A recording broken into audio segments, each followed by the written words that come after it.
mostly sunny skies, highs towards mid-80s this afternoon. Humidity going to be lower levels. That'll continue through Friday.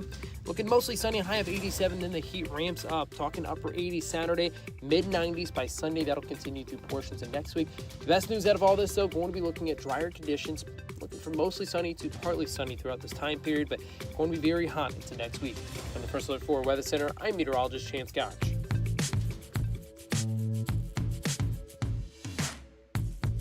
We know it's early. Mike's not totally awake yet either. This is Mike Ferguson in the morning on NewsTalkSTL. So Facebook's parent company, Meta, they have settled. They are paying out billions of dollars in settlements to 47, I think, states to say, okay, this is because of what social media platforms have done to kids, or maybe it's more accurate to say what kids have done to themselves and to each other through social media. Well, among the states that settled with Meta is Missouri, and at 8:05 today, Attorney General Catherine Hanaway is going to be with us to explain what happened and what are they going to do with the money that is brought in. All right, good morning. Happy Thursday to you. Mike Ferguson here. Of course, Flashback Friday just right around the corner. Be sure to send in your Flashback Friday bump music request to Jerome. The big news this week, and people are still reeling a little bit from this, it's not just a celebrity death, but Dolly Parton passing away. Boy, that really impacted a lot of people in a very emotional way. There was something about Dolly Parton that most everybody really connected with. Well, somebody who worked with her when she would come to St. Louis was Mark Langston. You'd remember him from WIL Country Music Radio. He worked with her, interviewed her a number of times over the years with his legendary career. And he joined us on Wednesday's program to kind of give us his take, not just on what he experienced with Dolly Parton, the person, but his observations as to why her passing has really affected people in a very personal way. Here's what he had to say. There are hundreds, thousands of artists who make it onto the radio, and now you'd say Spotify or YouTube or whatever the case is, but there was just that something, that it factor that stuck out with Dolly Parton. Basically from day one when she was first exposed to everybody through, I think it was, TV shows and radio Wagner, play. Porter Wagner. And, he basically referred to, she's not a dumb blonde. And of course, that was part of the song that she was singing a minute ago. And she's turned out to be unique in every aspect of the word unique. I mean, so this song, just something grabs you about it. And I'm not a country music guy. I mean, I grew up on country music. The original was Crystal Gale, I think, and was a beautiful song. Yeah. I loved it, but I love this even more. Yes. All right, country music fans, you may remember Mark Langston, WIL, sure. Country music DJ. Also the mayor of Maplewood for a little while, and that's an uphill battle I wouldn't wish on anybody, but I'm glad that somebody tried. So, Mark, I'm not talking about the politics of it. You got to connect with Dolly Parton a time or two over your career. Let's start there before we get into her career and ripple effect and the the professional side of it and the personal impact she had of it. What was it like to talk to her and and have that sort of working relationship with her, even if for a short time? Thanks, Mike and Susie, for having me. It's kind of a very sad day. This is kind of our first day without Dolly Parton, and I never thought that it would feel like this. And it seems like the whole world is kind of mourning Dolly. And when you played the song "Here You Come Again," it kind of gave me chills as well. Like you said, I was in country music in the 80s and the 90s and the early 2000s. I was a music director, so I was really right there on the front lines when all of these many new artists came on: Brooks and Dunn, Billy Ray Cyrus. Just so many artists that came up then. And Dolly, of course, was already well on her way, but she seemed to be reinventing herself all the time. I guess I'm dating myself, but I remember when Islands in the Stream came out, and we first played it on the radio. And that's just an example of how a year or two would go by when you hadn't heard from Dolly Parton, and then all of a sudden, here she was back again on top. She had so many number one hits. I think I read somewhere it was over 20, 25 number one hits, something like that. But even without the number one hits, she contributed so much to country music. And meeting her, we would take folks backstage to meet Dolly Parton. They were always very excited about meeting Dolly. But I can tell you, she was, and you probably heard this said so many times on TV, on your show, just in the media, that she was such a kind person. And it's hard to just use that word kind, because she really was. It was her heart that was always out there, that was always extended to the public. And she loved everyone. And you didn't feel like, I mean, she was a huge star. She made millions of dollars, gave away millions of dollars. But she treated you like you were family. And I think that's real important. We would laugh about her hair. I mean, I had an opportunity. I'm very lucky, very blessed to have been able to see and be with Dolly on many occasions. And a wonderful thing about it is she always remembered you. Now, I don't know if her manager said, "Hey, that's Mark Langston, the music director from WIL." Pardon me. But she would remember. She remembered faces, that's for sure. Mm-hmm. And she just was always so friendly. So we would laugh about that. We would. She just loved people. And she brought a smile to so many people's faces. And one time we were talking about it. She's very short. Dolly Parton was a very short lady, and we got to talking about how tiny she was. And she said, I only have a 19-inch waist. And I'll never forget that, because it was like, wow, I can't believe you're telling me how big your waist is. But I can't believe you're telling me how big your waist is. So I know I could go on and on about her kindness, and it just doesn't seem like the right word. Loving, kind, good person. We really have, and we have lost a treasure here in the United States. And she extended so far with her books, her imagination library. I know it finally went to other countries as well. And can you imagine being the first thing you got in the mail in your life was a book from Dolly Parton? So, I mean, she just moved so many. I'm talking a lot. That's a politician. That's okay, Mark. I have a music-related question for you specifically, because, I'm guilty of this, I know. Kind of take Dolly for granted, because she's just been everywhere. She's been part of the fabric of our culture for my entire life. And you hear Dolly and it's Dolly. There's something distinctive about her voice. Whether she's doing one of her own songs or covering someone else's, there's something about her, the quality, the way that she takes the melody and turns it into something different with her voice. Can you speak a little bit to that, about like the different covers, the things that you all played of hers that really seem to resonate either with you or with your listeners? Well, it's funny, we'd get a brand new Dolly Parton single, and, you kind of go, well, Dolly, she's been around for, so many years. Just how can we play another Dolly? We want something new and exciting. And let's see what she has to offer. And then they'd start to get legs of their own. You all of a sudden start like 9 to 5. I mean, it's a toe tapper. I Will Always Love You. Oh my God, what a song that was. Her songs would surprise you. They were very surprising. She was a true traditional country artist. Country music is kind of American music. It grew from America. It grew from Nashville, Music City. And Dolly was always true to that mantle. So there's just so many songs. I wouldn't even know where to start. I Will Always Love You, of course, is just one of the biggest ones. I think that all of us remember. But Here You Come Again, In fact, I'll pull up some, and that maybe that'll josh my memory a little bit.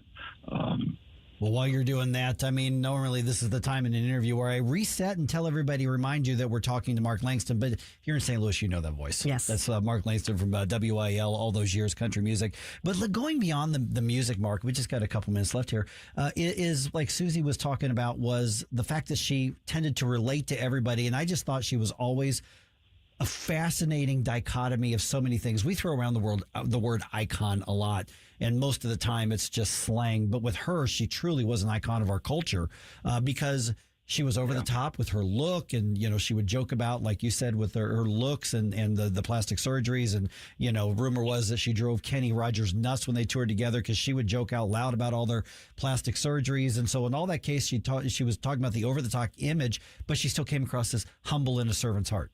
She was somebody who stayed out of the politics and the culture wars. But I would always say that Dolly Parton was the one person that everybody could agree on, from Baptist to drag queens. And everybody had, something to like about Dolly Parton. If you didn't like Dolly Parton, there was probably something wrong with you on that. How does one person accomplish that? How did Dolly Parton become somebody who was bigger than life, but at the same time a humble human being? A humble heart. I mean, that's the first thing, Mike, when you say that, a humble heart is what comes to mind. And it's so hard, I think, for many of us to kind of express and tell folks, unless you've met, it's like having a baby. I can tell my friends, wait till you have that baby, it's going to change your life. It's the same thing. Until you've met Dolly Parton and been with her, she's interested in everything that you have to say. She's interested in you. She cares deeply about you, which is why I know she gave so much money to so many people that were hurting and needing so much. We were starstruck by her, and she was starstruck by us. I know Billy Ray Cyrus, I have a good relationship with Billy for many years, and he toured with her, and he would talk about Dolly all the time.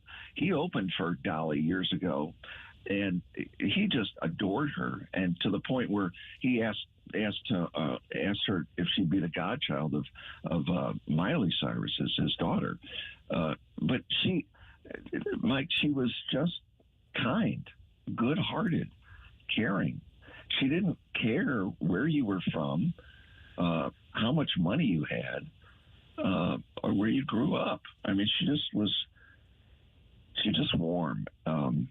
I wish everyone had an opportunity to meet her personally, but you can certainly look through the knothole on the fence and know that Dolly was there for all of us.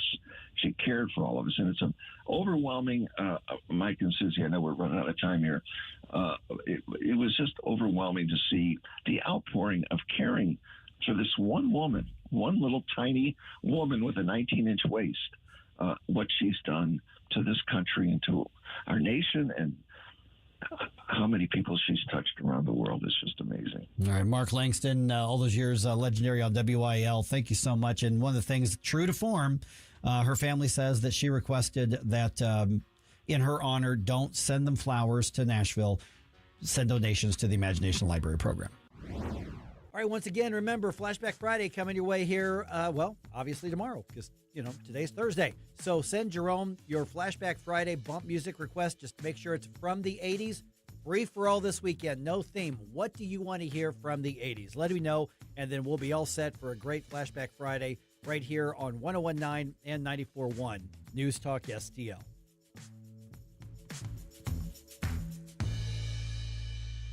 Here's my problem. Completely agree with your sentiments. He talks about we're divided. Well, yeah, we are. And we need to wake up as a country and realize what's going on. 101.9 and 94.1. Number one for conservative talk. News Talk STL. Scott, can you believe it's already been more than a decade since the Queen of Carpet sold flooring to St. Louis area contractors? I know, but I don't have to be a king to offer contractors today's lowest prices. Yes, contractors owe it to their customers and themselves to shop at Best Buy Flooring for the largest in-stock selection of carpet, carpet tile, sheet vinyl, laminate, hardwood, luxury vinyl plank, and luxury vinyl tile. Plus 3 convenient locations, North County, South County, and Metro East. Open 7 days a week. Best flooring, best selection, Best Buy. Best Buy Flooring. Hey guys, don't miss Straight Lines with Elizabeth Kaiser every Sunday evening at 8 p.m. where we talk about so many areas, including AI, law, and health. We have some fantastic guests on my show. Don't forget, Sunday evenings at 8 p.m., Straight Lines with Elizabeth Kaiser. Stand and Fight with Nick Schroer. Hey, it's Nick Schroer. To preserve this nation, to preserve the experiment in liberty that our founders envisioned, we must take a stand and fight. Stand and Fight with Nick Schroer. Sunday nights at 6. Only on NewsTalkSTL. The Herzog Foundation is the vision of its founder, Stanley Herzog, and it exists to promote quality Christ-centered K-12 education nationwide. Hi, this is Chris Stegall with the Herzog Foundation. We offer a wide variety of resources relevant to today's families, including a free online publication called The Lion. The lion is one of God's most majestic creatures, symbolizing strength and courage. Named for its attributes, the Lion publication carries articles covering a wide range of topics facing American families and culture, especially related to the education of children. The Lion can be found online at readlion.com. That's READ lion.com. Sign up for The Lion at readlion.com and find dozens of must-read articles published every day. Visit readlion.com and subscribe for the weekly and daily digests so you never miss an article. Readlion.com. That's readlion.com. Every 40 seconds, a child disappears. That's 2,000 children every single day. Find the Children is a nonprofit organization fighting to bring them home, but we can't do it without you.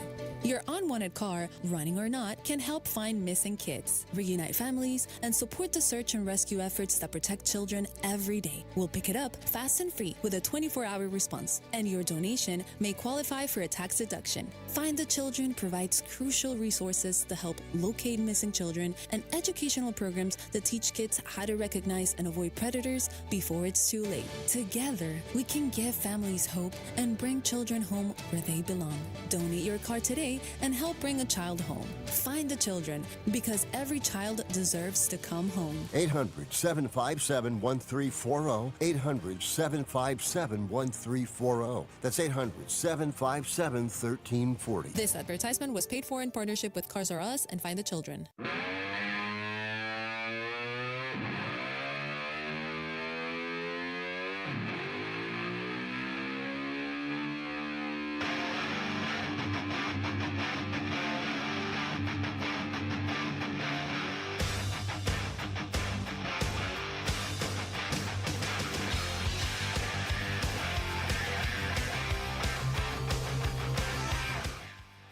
Get up, St. Louis. It's Mike Ferguson in the morning.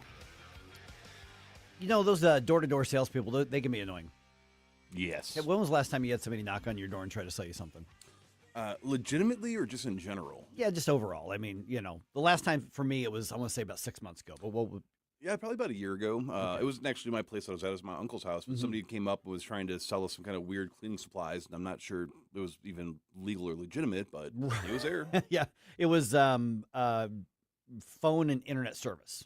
Oh. Young guy was knocking on my door trying to sell. He was not taking no for an answer, you know. And then finally he took no for an answer.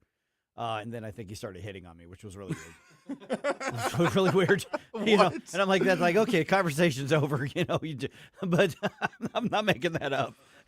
I finally said no to the guy like 3 or 4 times, and you know, I've been through sales training. I've done it, and I went, listen, man. I said, I get you're trying to make a sale. I said, I've just given you the third objection. Every sales manual says at the third one, you got to recognize the objection. Mm-hmm. And so I started talking his language. He's like, okay. Man, you've got the coolest beard, man. That looks really good. And I'm like, oh, okay, you can go away now. You know, I'm like, okay. But the bigger picture here is that Wentzville, and I don't know how the vote went last night. We're going to talk to Dan Fox of Mid Rivers Magazine in a little bit. I found this interesting. They were talking about writing in ordinances to make it illegal to go solicit door to door in their community. So we got rid of panhandlers in one part of the state, and now we're getting rid of solicitors. Well, maybe. I mean, depending on how they voted on this. So I think I just found that really interesting. And I was texting with Dan and talking to him on the phone, and I think he's like, it's a local story. I'm like, no. I think this is a kind of a big deal because then you've got The other questions, like, okay, so if the kid's not allowed, I say kid, he's probably 22, but to somebody my age, so if this were to happen where I live, and I don't live in Wentzville, but, they would say that, okay, you're not allowed to go knock on the door saying, hey, we can give you a better deal on internet service or whatever. Hey, would you like to buy some pots and pans, or what was it that they were selling, cleaning supplies? Yeah, or whatever the case is. Oh, okay, well, if you've got a sign that says no solicitors, okay, that's a private property thing. I think that's fine. If you say no, thank you, leave, okay, then at that point I think you're trespassing, and I think the laws already cover that. But is there a free speech issue until you're told go away, and then it becomes a property rights issue? So I want to get Susie's take on this here in a little bit. But then what about, hey, do you have a church home? Would you like to come visit our church? Or, hey, we're doing a food drive for whoever. Would you consider giving us some of your tomato soup? Or okay, or anything like that. So that you're threading the needle. And the bigger question is it the government's job to stop what's annoying? If they're trying to defraud you, that's already illegal. Yeah, no, that's a very good point, because on the other hand as well, you can't just treat it like it's trespassing, because if there's a sidewalk that leads up to your property, then that's still public access. So you can't tell the mailman, hey, don't deliver mail here no more, because it's part of their responsibility of doing that. And at the same time, being a door-to-door salesperson is still a job, even if you're not happy that they do it. And I've been in that position, so I understand it was annoying to deal with me. But yeah, making it a speech issue.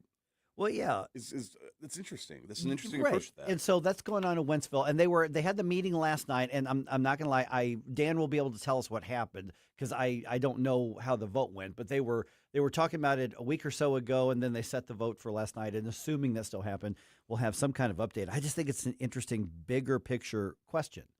And it's kind of funny. I actually got offered a job when I was in college once. It was in Columbia. I was at Mizzou at the time. And they were trying to hire college kids to go door to door and sell knives, cutlery. Yes, that was a common one. Right. And so I went through their interview process. They pulled me aside. They offered me the job. Like, you have good communication skills, and et cetera, et cetera. Whether I do or not remains to be seen 30 years later. But we'll see. And I'm thinking, all of a sudden, I'm going, wait a minute. Because my hair was even longer than it was now. I was like a full-on metalhead, Nice. I mean, I'm still a metalhead. I just don't have that much hair. But, I've got more hair than most people. But I had really long hair, and I dressed in, the denim and stuff like that. And at some point, the self-awareness kicked in, and I'm like, okay, wait a minute. You want somebody who looks like me to go knock on doors saying, can I come in your house and show you knives? Someone did not think that one quite through. I did, and I went, what, maybe this isn't the best fit. Instead of just cutting your hair and not looking like a maniac. Oh, I'm not going to do that. Good move. That's right. That's right. I have standards, Jerome. Okay. All right. So I'm going to get Susie's take on that here in a little bit. Also, throughout the morning here, Meta settles this massive social media case. Missouri could get $100 to $150 million on this. 8:05, we are going to talk to Missouri Attorney General Catherine Hanaway about that. And also, we'll have the basic details for you in the news dump in about 55 minutes from now.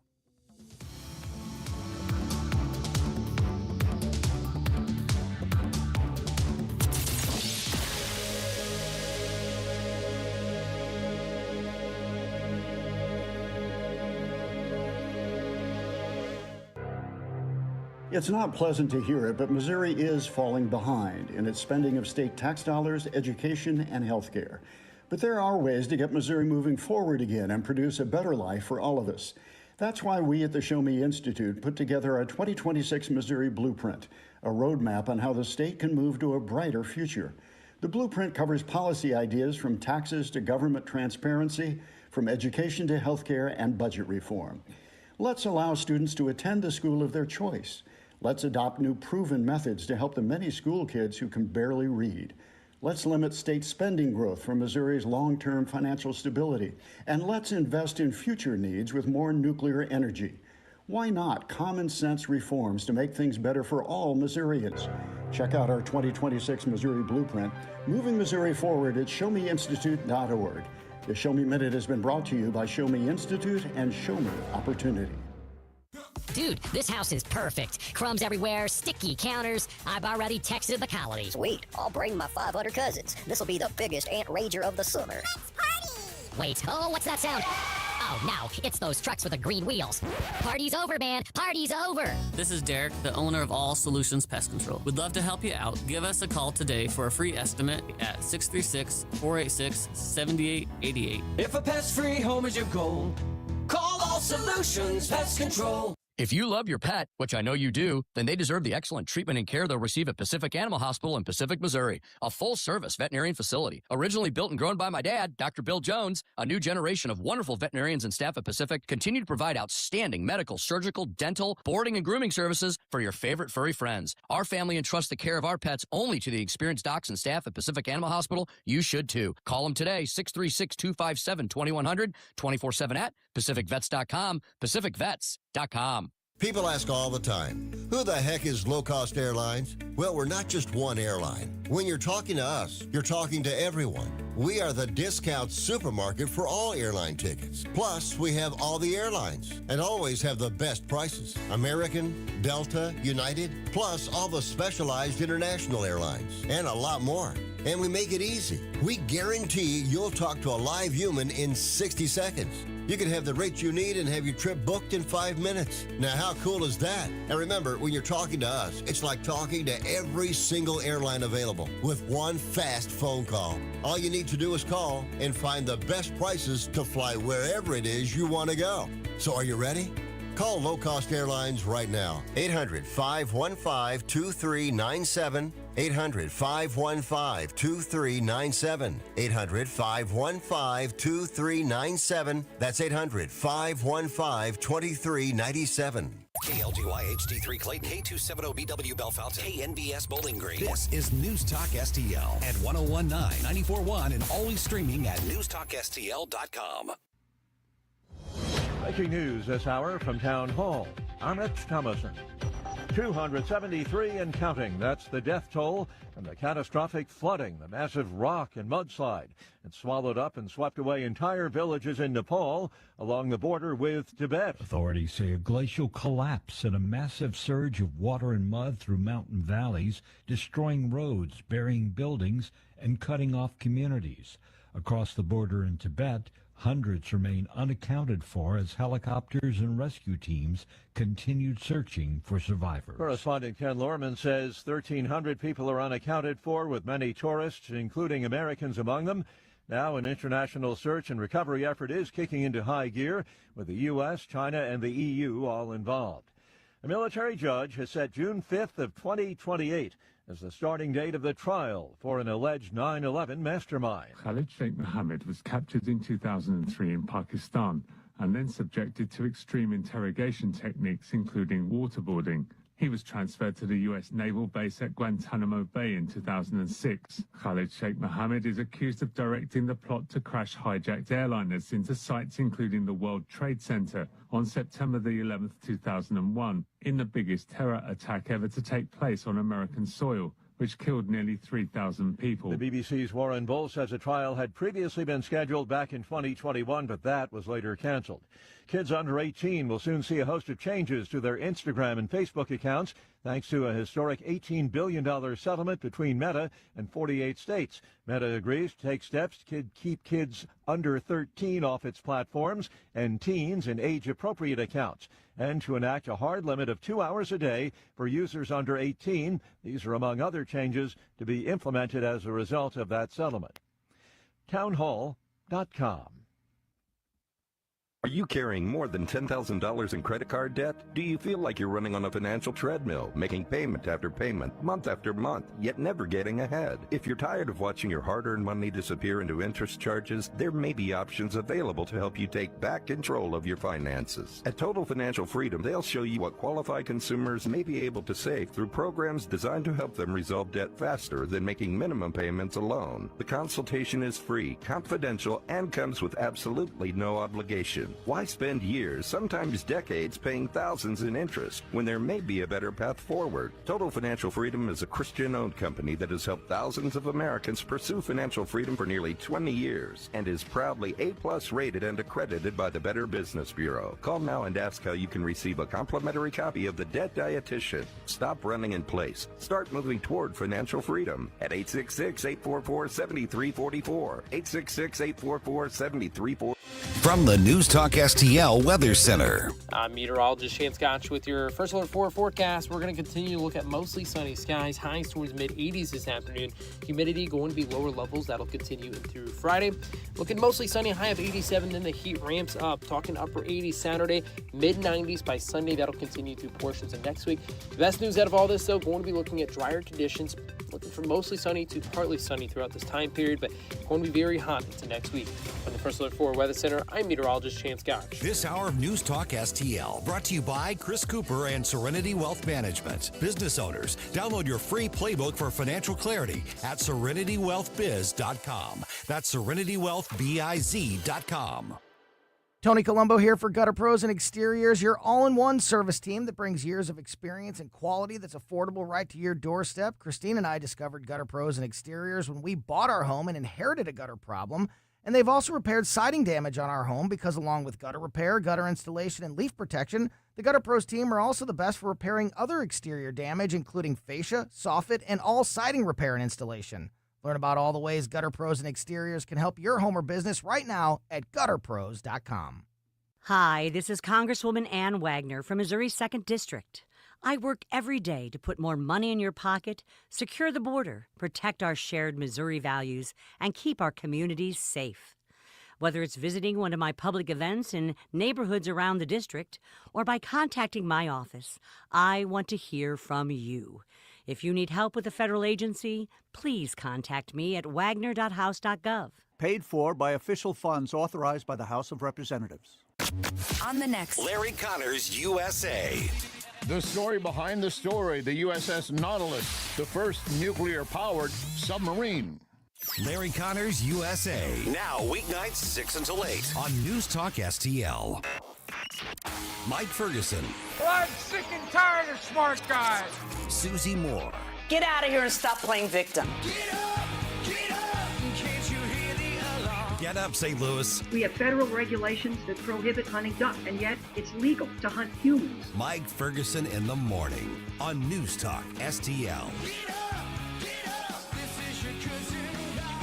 Okay, remember that situation of Lisa Clancy, St. Louis Councilwoman Lisa Clancy, being spotted swiping campaign signs right before the primary? I had forgotten about it until you mentioned it. Right. Yes, I do remember now. You remember that, Jerome?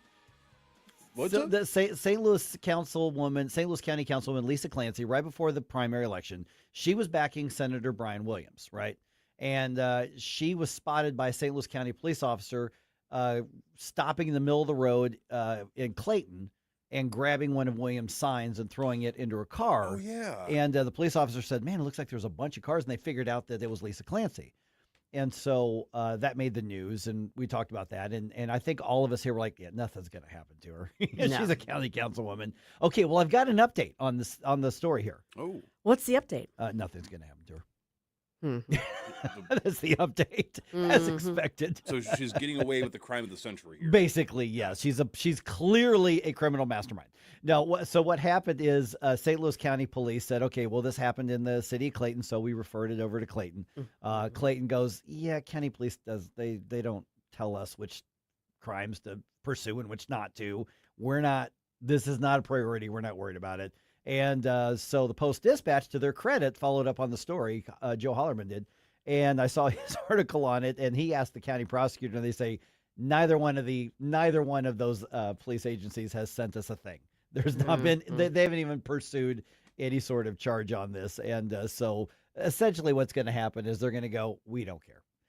So now, bigger fish to fry, which, you know what, I get that. I do wish that even what's looked at as kind of these petty, campaign era things, because signs, there's always a story every year about somebody swiping somebody's sign. It just happens every year. It's stupid, it's petty, but it does go to, free speech issues and things like that, assuming the signs are where they're allowed to be and all that kind of stuff.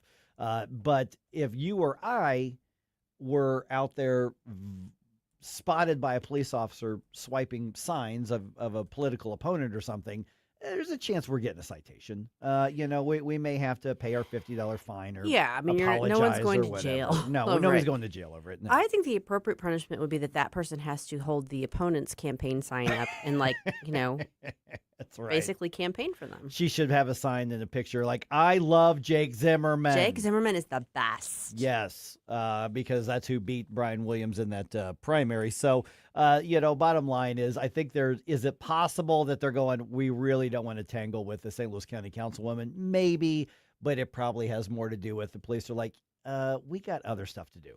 Yeah. Or combination. It might be a of the combination of the two. Yeah. But that's the update on it, because we're about to see we're already seeing a bunch of signs everywhere. The signs for the general election, it's funny because I saw a lot more during the primary, which makes more sense in Missouri. In Missouri, yeah. Because the general doesn't. I mean, the primary's decided. The real competition is decided in August for most of the races. Yeah. So what you're really going to probably see as much or more of anything are the pro and anti-Amendment 3 ones. Yep. That's what we're going to see. And I have a feeling that there's going to be a lot of those vandalized and a lot of those stolen as well. The yes on 3 ones are going to be vandalized and stolen. The pro-Amendment 3 people, I suspect, are not going to be doing that very much. I'm not going to say never will, because somebody will be a zealot and they'll steal somebody's sign. Listen, Don't do that. The anti-Amendment 3 side, they're on the wrong side of the issue, but don't steal their stuff. That's just dumb. Yeah. It doesn't help the cause. Well, and even like during the last election, and I'm not getting into... It's not going to save lives. No, it's not. Well, and I saw a number of, especially when I was, where was I? I was in, I want to say the Baldwin area.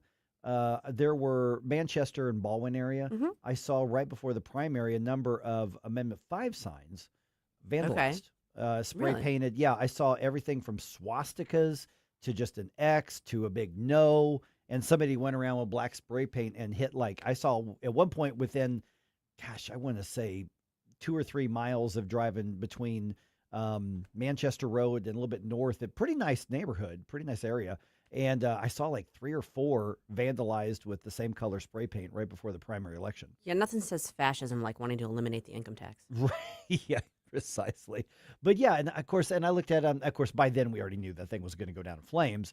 But I'm just thinking, you hate the facts so much that somebody thinks different than you, that you're going to on taxes. Yeah, on taxes, and you're going to destroy their property.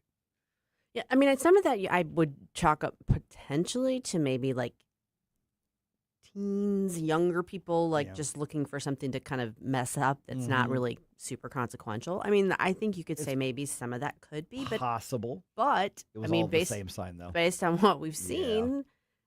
Maybe they're young in relative terms, or maybe they're a bunch of old aging hippies. And and honestly, that's more of my suspect right there. A roving band of awfuls. Yeah. Yes. Of course, I think you can safely blame them for a lot of stuff right now. But I will say, to give credit where credit's due, I did see a couple of the anti-Amendment 5 Facebook groups put a picture out and say, "Don't do this." That you're not helping our cause. So I'm like, okay, yeah, I agree. Because there were a lot of fair questions about that, but that just ain't the way this doing. And with Lisa Clancy, I just don't get the being so offended that somebody's going to vote for the other guy, that you're going to go take their stuff. So it was dumb. Should she go to jail for it? Of course not. But, should she get a little embarrassment, slap on the wrist? Yeah, I think the she last should. thing that you just said could apply to Lisa Clancy just across the board. That's true. It was dumb. Should she go to jail for it? No. But should she be embarrassed? Yes. That's right. That pretty much kind of encompasses her career. Here's who should be embarrassed, are all the people in her district who keep electing her. Because she's going to get elected unopposed. Okay. Yeah. Could this not be considered, though, perhaps censorship, like a First Amendment violation, because she took it upon herself as somebody that is serving as a government official, to go out of their way to remove somebody's sign, which essentially counts as speech? There is so let me add to his question from a legal perspective, and then just from a moral, personal, ethical perspective. I think you could ask that for 2 different directions. Yeah, I mean, she is a government official. I don't know. I feel like that's kind of a stretch. Yeah. Maybe is she acting in her official capacity when she's doing that, or is she just being I think she's an activist, a personal brat? Yeah. Yeah. And And that. I think that would be the biggest issue is that she's not doing that as officially, right, a part of her duties as a government official. So from a legal perspective, maybe not. I think probably not. From a personal behavior, ethical perspective. Well, sure. Yeah. I mean, that's just anytime you're trying to shut somebody else up and keep them from speaking, you're interfering with their, freedom of speech. Now, whether or not you're violating their constitutional rights may depend on, the circumstances. I mean, what she should have done is the much more effective way to win every race, which is take a selfie of you flipping off their sign. Definitely. And putting it on X and Instagram. Extremely effective. That's how you win campaigns now. Yeah. All right. You also have to post a video of yourself crying about it. Yes. Please go sit in your car and have a meltdown and share it with everybody on the internet. That's right. I really am impressed by people who do that. The best intellectual conversation comes from people recording themselves in the front seat of their car. Yeah. 100% it does. Absolutely. I've often felt like I'm missing that opportunity by not spending more time. I was gonna say some really important stuff here, but I'm like, no, I'm in a studio here. I need to go into my SUV. Okay, concept idea. Concept idea. That was redundant. Concept. I haven't had my coffee yet. It was very unique. It was very unique. It was redundant all over again. Completely. Yeah. Why don't we do the show from a car? I'm in. I mean, I feel like that would probably be like the perfect backdrop. People would be. I mean, what was it? What was the? The boss keeps telling us to reach out to the 20-somethings. What was that show about the cab rides? The Cash Cab. Cash Cab. Yeah, that was a fun show. Yeah, I mean, Dashboard Confessionals. Is what I was thinking I of. don't know that one. No, I was thinking of the Seinfeld one where they're just driving around in a car and they're having. Oh no, I'm thinking of like a show that was based exclusively within the car, and I think that's right. I don't know that one. I just know Cash Cab where the guy asked him trivia questions. Basically, though, you use the car as the setting, and then you don't. I mean, it cuts production costs. I say we do it. I say we do it. Yep. Hey, I'm sorry. You got one more? I was just going to say it's going to be very difficult for me to steer the car and run the board while you guys are doing it. We have faith in you, though. We do. And we're like, we won't be allowed to like keep drinking during the show. Well, it's open at least container. not on camera. Now, I'm just saying what happens during the breaks and the information segments here just stays off camera. It stays in Vegas. I mean, you seen our boss Joe's office? Yeah. He's got a bar in there. That's why Don't let the secret out. That's why I took the job. All right. Well, in other news, Meta says it's going to make their social media platform safer for kids, and they're paying out a lot of money as part of the settlement over safety and privacy complaints. We're going to go over the details of that at 6:20. See your indifference. Stop it right now before you blow us all away. You wanna do that now? Get up, can't you hear the alarm? Mike Ferguson in the morning. Someone in that control room is out of control. On News Talk STL. What are you waiting for? Get up, get up. All right, when is a fence not just a fence and a deck not just a deck? Well, when you consider where the materials come from, when you consider who is doing the improvements on your home. Hey, you probably heard U.S. and Canada getting into another little tiff under trade war. One of the things that means is that lumber is going to get more expensive in this country. However, if you're using American-made products, you're going to avoid those tariffs, and that's what my friends at STL FenceWorks do. Mike Ferguson here for STL FenceWorks. The website, stlfenceworks.com, really easy to remember. One of the things that they're going to do is quality work. Listen, look up their reviews. Yelp, Better Business Bureau, you name it. What you're going to find are people who are thrilled with the quality of the fencing they put in or the decks that they put in because, first of all, it's done right. It looks beautiful. It adds to the value of your home. It makes your home that retreat. But let me tell you what else it does. These are materials that don't have to be sanded and treated every year or every other year. You do it once, you do it right. You don't have to deal with the crap that comes from doing it haphazardly, which is what so many people fall in the trap of doing. Check them out. STLFenceWorks.com. Find out what they can do for you. Click on the estimate button. You can even get a virtual reality look at what your property would look like. STLFenceWorks.com.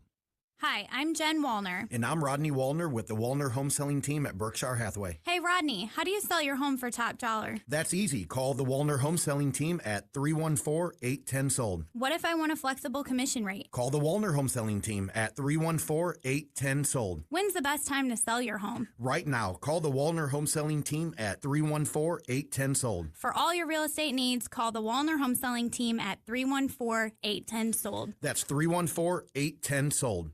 Mike Ferguson here. Retirement should be a time you can relax. No more stress from work. But there's one thing you can't forget about when retiring. That's your money. Do you have enough saved to fund your income for life and keep up with inflation? How will you claim your Social Security benefits? And what about long-term care?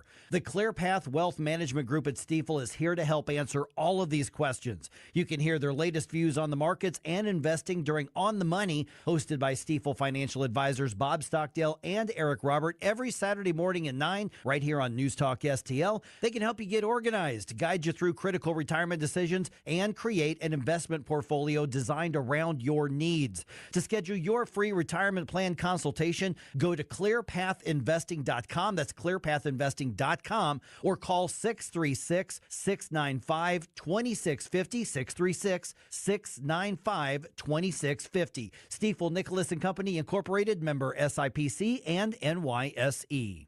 This hour of Mike Ferguson in the Morning is brought to you by Stifel. Request a portfolio review from your Stifel financial advisor at stifel.com. That's STIFEL.com.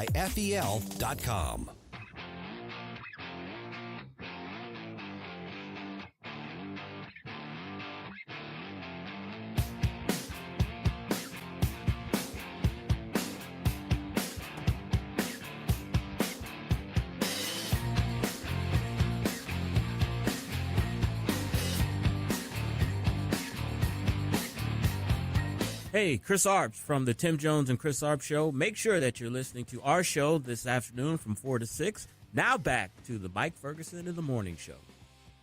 All right, who's at fault when kids are on social media too much, and then who should pay? That's that big question with this settlement. Now, this is a settlement with Meta that's in the news that we're going to be talking about throughout the morning here. But also, that's not ending with that, because there are some states that are going after different social media platforms basically for the same reason. Yeah, it's not just Facebook. Right. Or Instagram. Meta, yeah. Almost all U.S. states are getting a cut of that Meta settlement. I think it was like 47 states, I think, were involved in that one, including Missouri. Mhm. Missouri's going to get over $100 million, possibly up to $150 million in this. We're going to talk to Attorney General Catherine Hanaway about it at 8:05. Okay. Actually, as well. All right, 6:20 right now. That's Susie, that's Jerome. My name is Mike here. I want to get to that in just a second. We're going to talk about this in the 7 o'clock hour, but I want to get your hot take on it first. Okay. We mentioned, Jerome and I mentioned this. We had a lot of people react to it. Wentzville is looking at a possible ordinance to ban door-to-door soliciting in their community. You know, those salespeople that knock on the doors and everything. Because, Jerome then immediately went, well, wait a minute. So St. Louis County is talking about banning panhandling, and the community in St. Charles County is now saying, okay, door-to-door soliciting. Now, the vote was going to happen late last night. I have not seen coverage of what happened. We're going to talk to Dan Fox at 7:35. One, I'm interested in how the city council decided to proceed with this, but I think there's a much bigger question, which I find fascinating on this.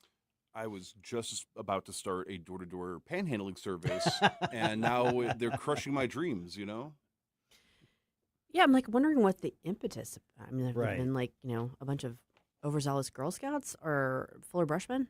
Yeah, I don't know. I don't know. So Dan's going to be with us at 7:35. We'll get the update on it. I think that, they can be really annoying. I get that. I've dealt with them too. But the question comes down to... I don't know if you can enforce that. Yeah. There 'Cause may they're- be constitutional issues with it, and I don't know how, from a practical standpoint, you... Yeah, because that was one of the debates is, are you actually going to write an ordinance that says you could spend, 30 days in jail or something like that for repeat offenses? And Someone knocked on my door and fines. calling the cops. I mean, I know that feeling. Yeah. We've all had that feeling where you kind of want to call the cops because someone's intruding on Right. your peace and quiet. But, just knocking on your door. Yeah.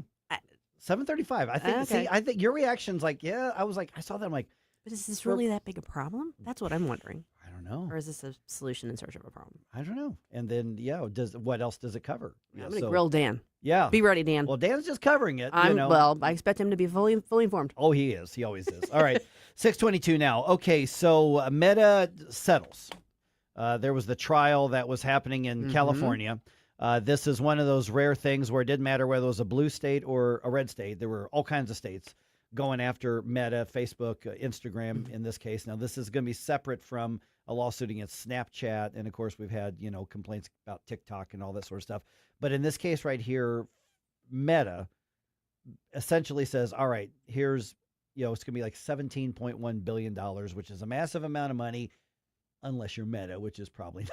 It's all relative. It's all relative, but it's going to be paid out over like 10 years. So they'll be able to keep the lights on in their Meta offices.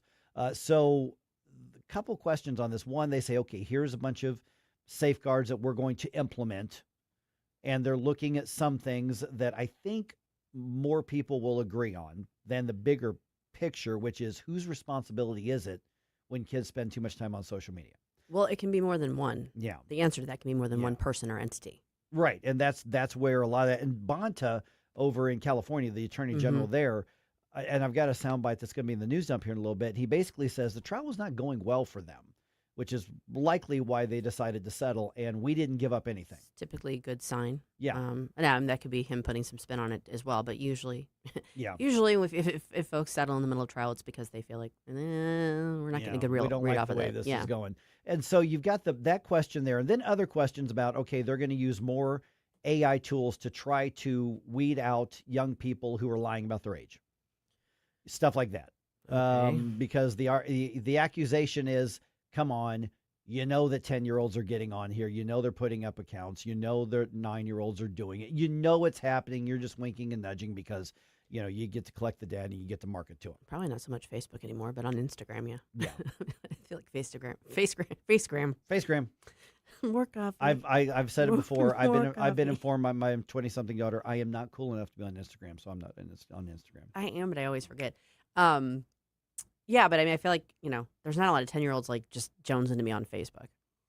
Well, part of the issue, though, is also like private chat groups and stuff like that. That Yeah. they try to crack down on. That's true. One of the ones that I use for myself, they've actually implemented a list of like terminology or specific things to the younger generation so that they can auto-detect if people are using it within certain groups so they can try to crack down that way. Well, it's funny because you'll see, like, even on like the Reels videos and a bunch of these others, people will like misspell words to try to get something across because they're trying to avoid the bots. Yes.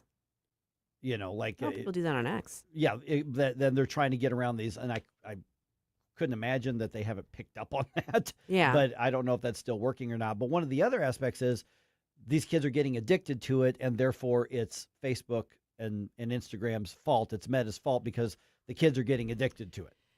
You're pushing this to keep kids on as long as possible. You're pushing it to keep older kids and even adults on as possible. Well, what's the difference between? I mean, is that being basically the digital drug dealer, or is that just marketing because they have a business and they sell ads to people who have eyeballs on the screens?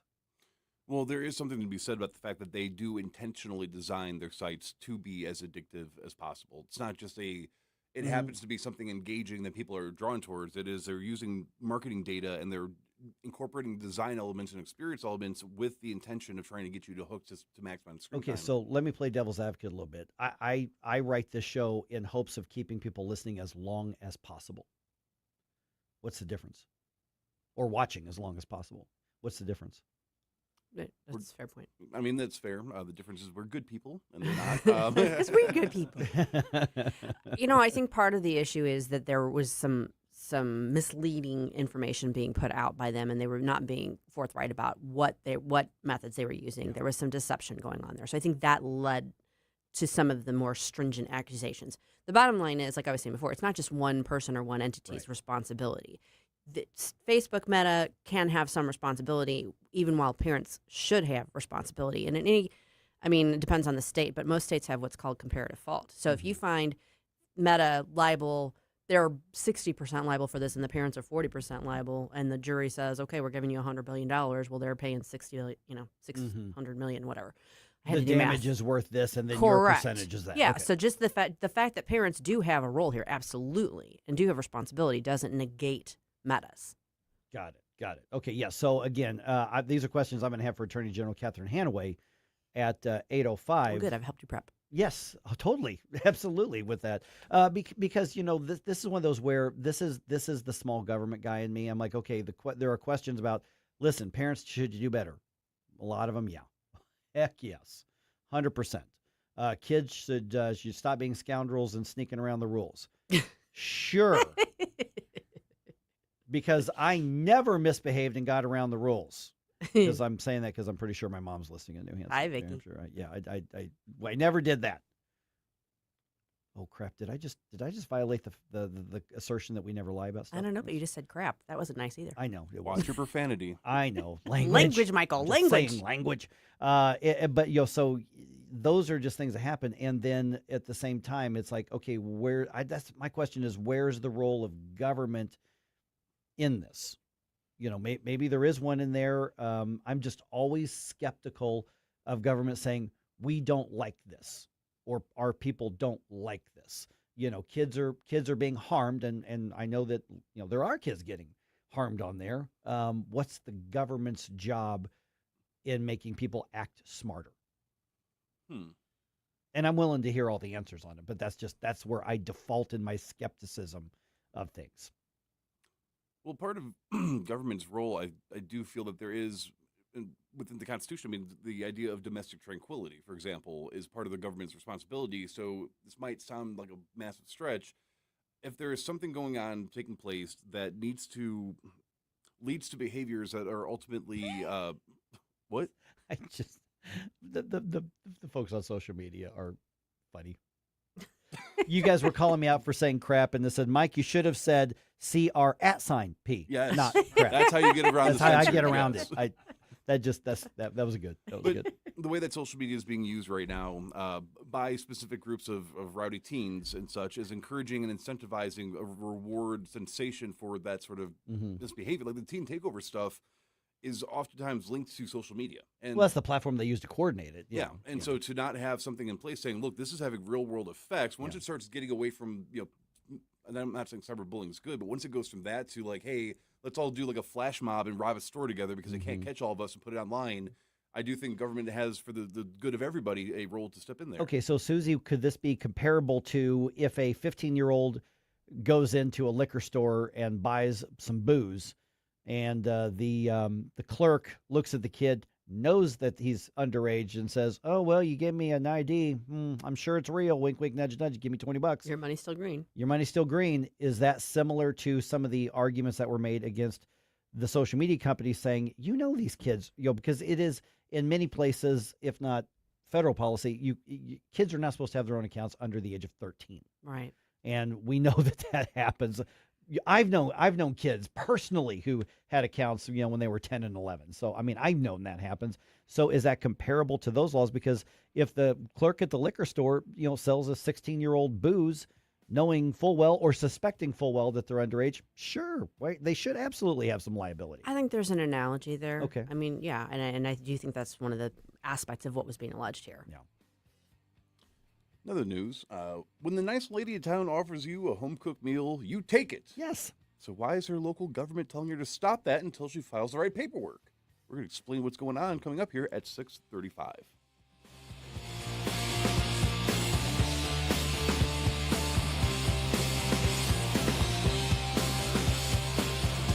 Morning people are good, pure, moral, honest, hardworking, and upright.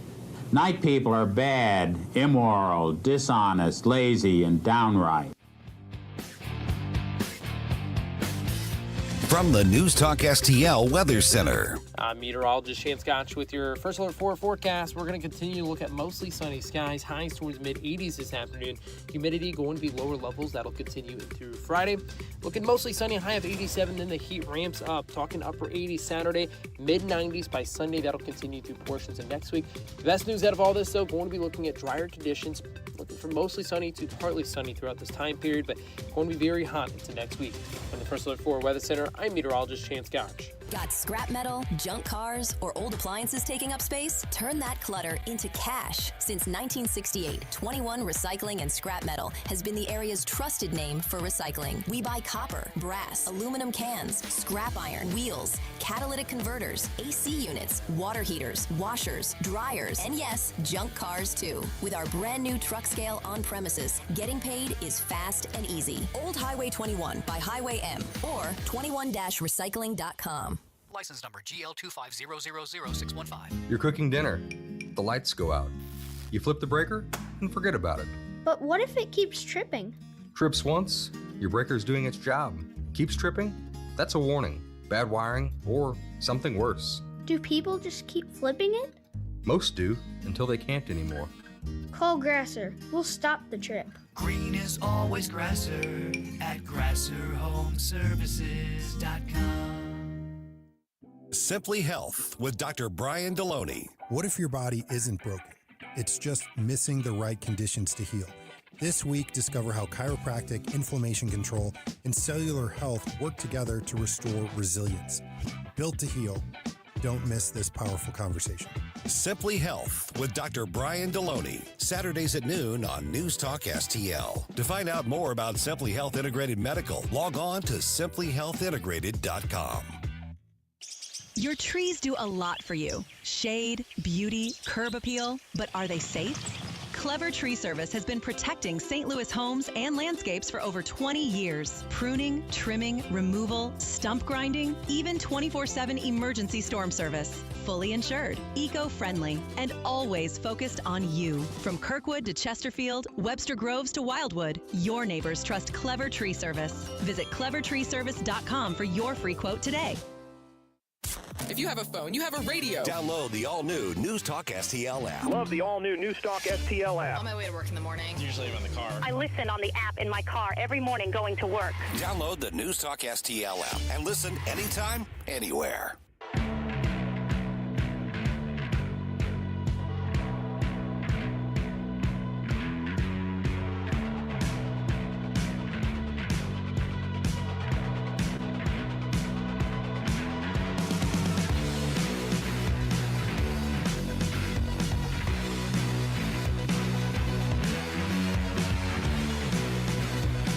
Hey guys, it's Rob Carson from Newsmax. Excited to meet you at the St. Louis County Lincoln Dinner, September the 19th. Be sure to check out my show, Rob Carson's What in the World, Saturday at 3 and Sunday at 8:30 p.m. on Newsmax. And be sure to subscribe to the daily Rob Carson Show podcast. Now back to my buddy Mike Ferguson in the morning on News Talk STL. Is this a matter of public health? Is it a matter of overzealous bureaucrats? A Missouri woman's cooking is making national news. She's cooking for the friends and neighbors in town. How dare she? Local government not having it. Mm-hmm. Yeah, they say get a permit, file the paperwork, or knock it off. Now I got to give credit. This is in Central Missouri where this is happening, but this has now made national news. Mm-hmm. And I got to give credit to a friend of mine who does a radio show in Columbia, Jeff City, named Gary Nolan, who I think put this on the radar, and it picked up. And now the Goldwater Institute is involved with that, and their lawyer, who's been on this show a number of times, I've known Dave forever, is with us right now. Dave Roland is representing the kindly old lady who is, I don't know how old she is, but the kindly lady who is it's a better image. Grandmotherly woman making the scrambled eggs. And so, Dave, lay the groundwork for this. She's not running a restaurant, as I understand. Is she selling the food, or is she just having a big potluck? Some mornings. She is not selling the food. So let's give a little bit of background. Yeah. The town that she lives in only has about 300 people, and they have one place in town that sells food, and it's a gas station called H-Town. Up until relatively recently, H-Town offered breakfast in the mornings for sale, and it was the local gathering point. So all the farmers, all the old-timers would come over in the morning, they'd get their breakfast, and they'd sit around, and they'd talk about crops and rain and prices and things like that. Well, H-Town decided it was no longer economically feasible to sell breakfast in the mornings, and all of a sudden the community lost its gathering point. And Kathy thought, you know what? We need a place where people can get together and socialize in the mornings, and if no one else is going to do it, I will. And so she told people, you know what, just come by my house. You can sit there, I'll provide coffee, I'll fix you something to eat, and we'll just, we'll socialize. So this went on for a couple of months, and it was great. She had, between 8 and 20 people dropping by each morning, and it was all going well until someone filed an anonymous complaint with the health department, and the health department says, what? Someone sharing food with somebody else without our permission?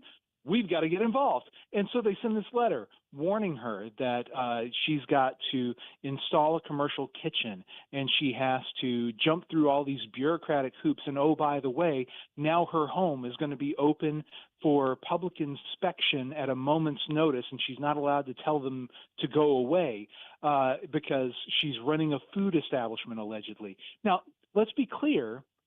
This is a woman welcoming guests into her home, and while they're there, offering them a bite to eat. That's all this is. She's not charging anything. People kept offering her money, and so she eventually put out a little tip jar, basically, so, you know, if you want to contribute anything, you can, but you're never expected to. And so this is just basic American community and hospitality. This is the kind of thing that Americans have been known for even before the era of the Republic, way back in the colonial days. It was extremely common for complete strangers to go and knock on someone's private house door and say, hey, you know, I'm sorry, could you put me up for the night? Could you, you know, share a meal with me?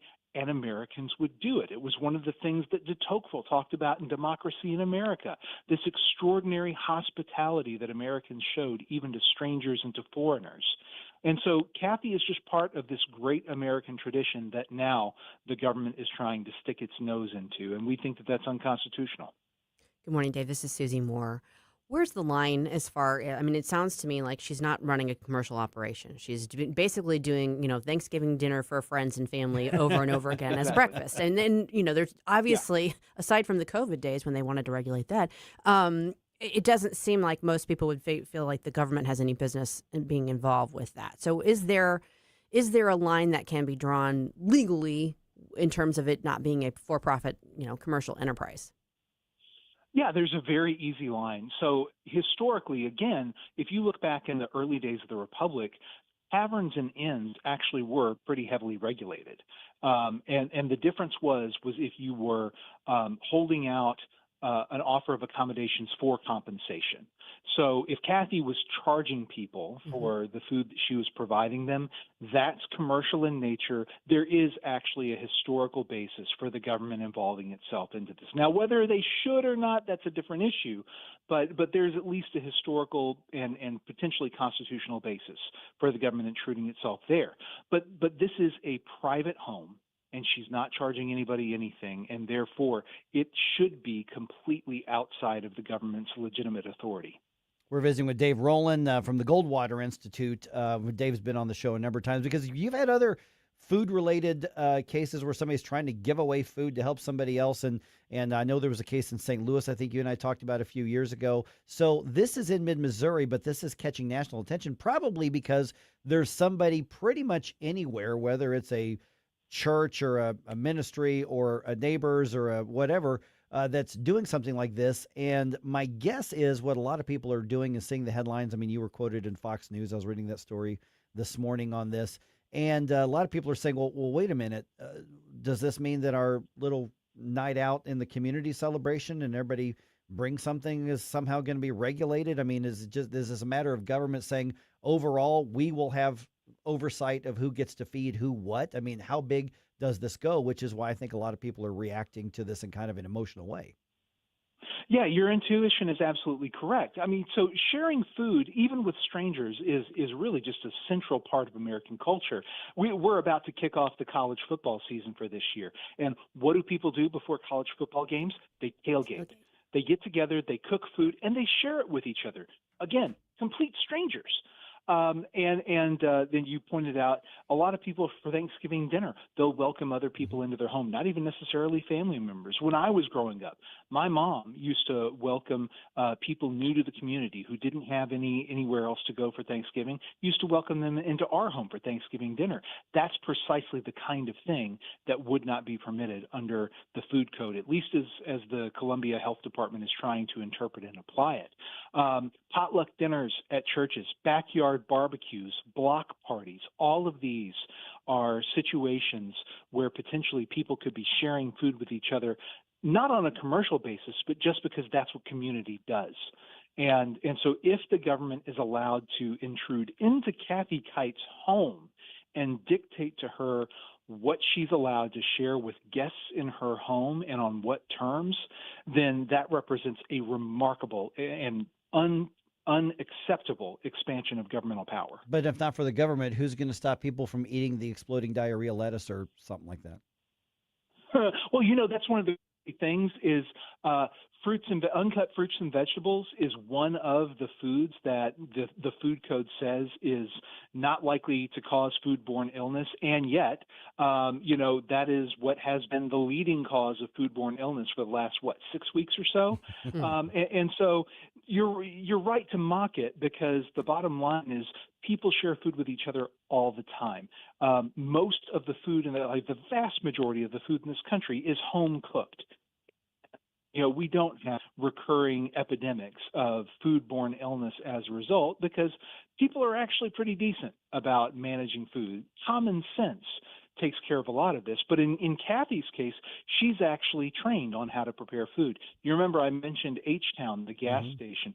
She worked at that gas station preparing food for the people that came there. So she knows how to handle food. She's been trained. She has the certifications, and she applies the same standards in her own home. She wears gloves when she's fixing the food in her home because she knows that's the best way to take precautions and limit the risks of foodborne illness. So she is sophisticated. She understands the concepts of food safety, and the likelihood of any kind of problems as a result of the food that she prepares is extraordinarily low.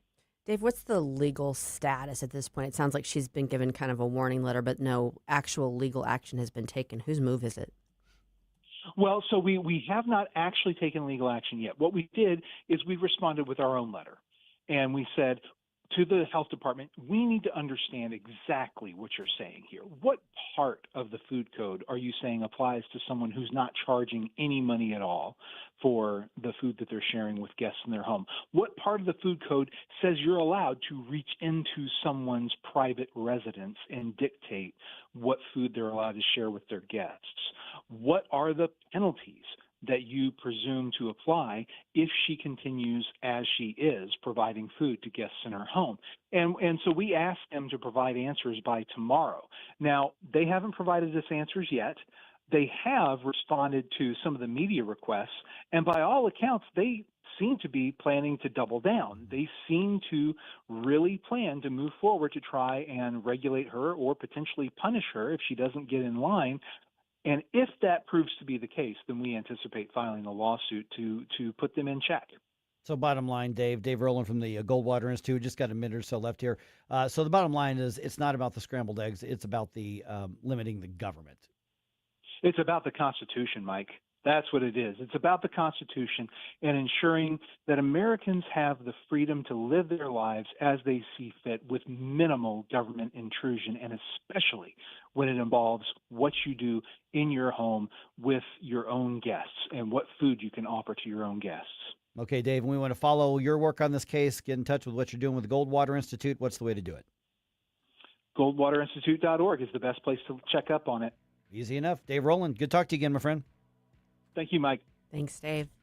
So I don't know if you guys know this, but it's Friday Eve, which It means is. tomorrow is Flashback Friday, which means we want your bump music requests so that we can know what good Flashback Friday music to play for our bump music. Jerome, I think if I remember correctly, we don't have a specific theme. It's kind of like free-for-all. Free-for-all. Yes. So get your requests into Jerome at NewsTalkSTL.com. Free-for-all Flashback Friday. That's easy I was for going you to to add say. another adjective. Oh, but the FCC better be won't careful. let me, Be but- careful there.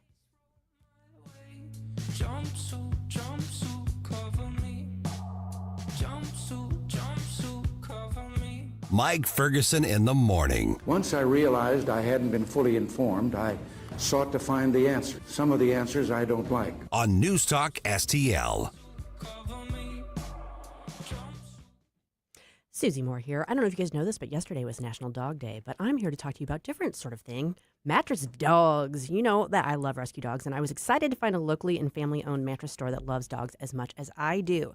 Their mission is simple, to help families sleep better with honest advice, premium products, and exceptional service.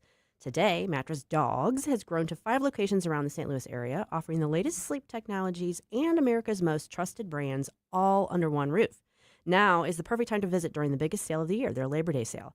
Save thousands on Tempur-Pedic, Beauty Rest Black, Sealy Posturepedic, King Coil, and many more. Plus, take advantage of savings up to 70% off retail on select clearance mattresses while inventory lasts.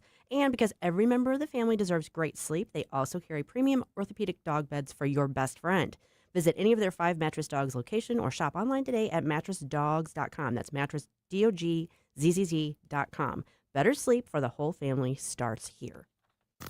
I really like all the things you're saying. News, analysis, opinion. Thank you very, very much. News Talk STL.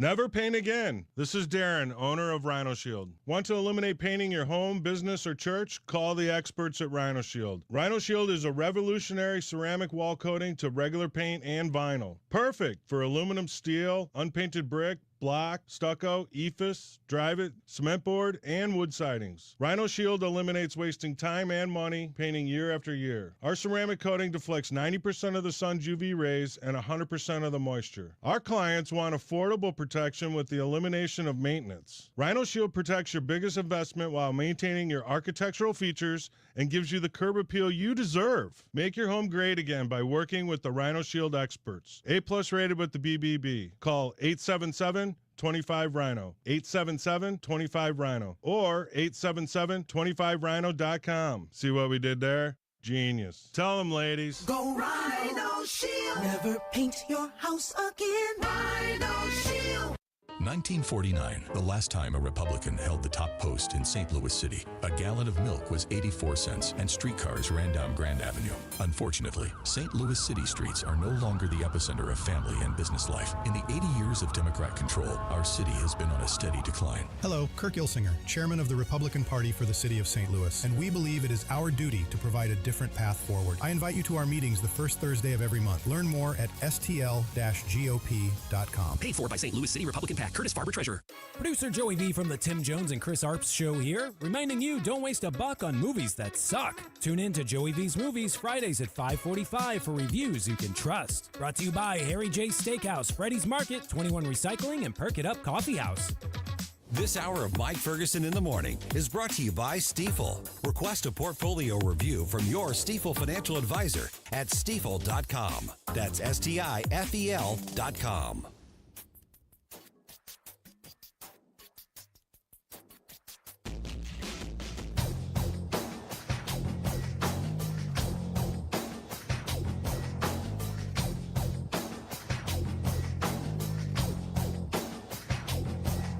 Hey, folks, it's Chris Salcedo, your liberty-loving Latino on Newsmax.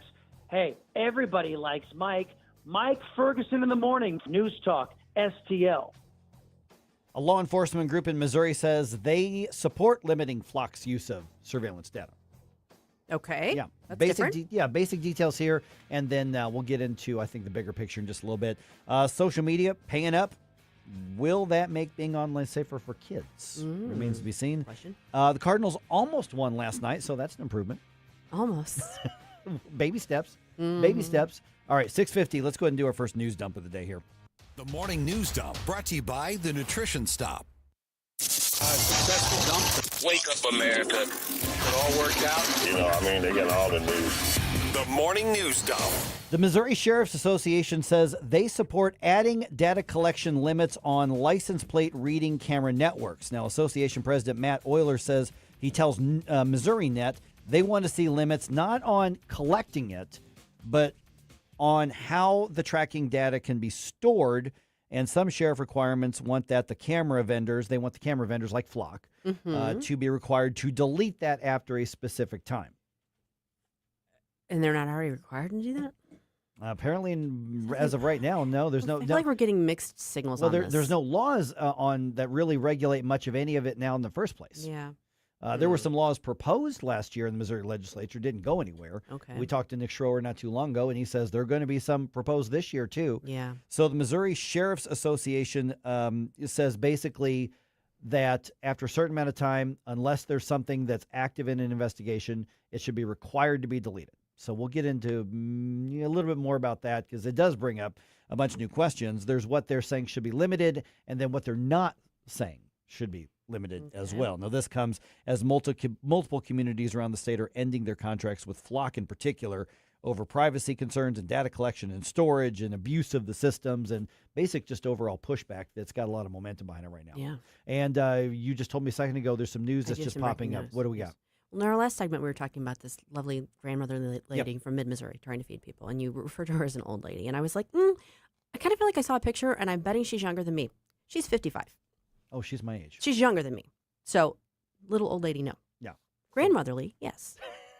Unless you're going to start calling me a little old lady. You're within arm's reach. Do so I'm at your not own gonna peril. do that. Yes, when you're within arm's reach, I'm not going to do Just that. saying. Okay. Because she knows how to defend herself.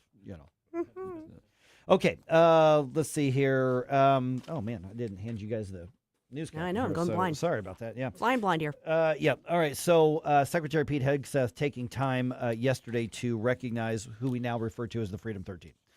Those who were killed in that that attack on U.S. forces in Afghanistan 5 years ago yesterday. Here's part of what he had to say. When the wicked sought to sow terror, these men stood as lions at that gate, bold in their purpose, fierce in their resolve, and unbreakable in their courage. And among those who were killed, as you obviously know, that was Lance Corporal Jared Schmitz from Wentzville as well. All right, let's talk about some hacking technical stuff. Another attack, it looks like, has actually happened here. The DOJ announcing Wednesday the law enforcement has disrupted a hacking operation that they say was conducted by China. And everybody who is surprised by this, please raise your hand. Nobody? Nope. Nobody? Zero surprises here. Nobody said, okay, all right. Okay, so U.S. Attorney General Todd Blanche was on Fox's America's Newsroom that those responsible were sponsored by the People's Republic of China directly, and they were targeting multiple government entities such as the U.S. Senate and NASA. And he also warns another attack could be coming in the future. They're going to reload and try to come at us again. And so this is a fight that we're going to continue to have. But this is a great job done by the FBI and National Security Division here at Main Justice and then the Southern District of California U.S. Attorney's Office. DOJ releasing a statement saying the group that's responsible is known as QTFY, and they used platforms called QScan and QT Router to target sensitive U.S. networks. Court documents show that the group offers computer hacking services to paid customers, such as the People's Liberation Army. That sounds great. Yeah, precisely. Okay, it looks like St. Louis County Councilwoman Lisa Clancy will not have any consequences for stealing at least one campaign sign before the primary election. Clancy was supporting State Senator Brian Williams' campaign for county executive, and police say she was observed taking down a sign for Jake Zimmerman, who ended up winning the Democratic nomination. Prosecutor's office says neither St. Louis County Police nor Clayton Police have followed up with any charges. Big shock. Yeah. Big shock. Big shock, precisely. No justice, no peace. No signs. Yeah, as well. That too. All right. The several states once again suing to block the Trump administration's effort to restrict mail-in voting.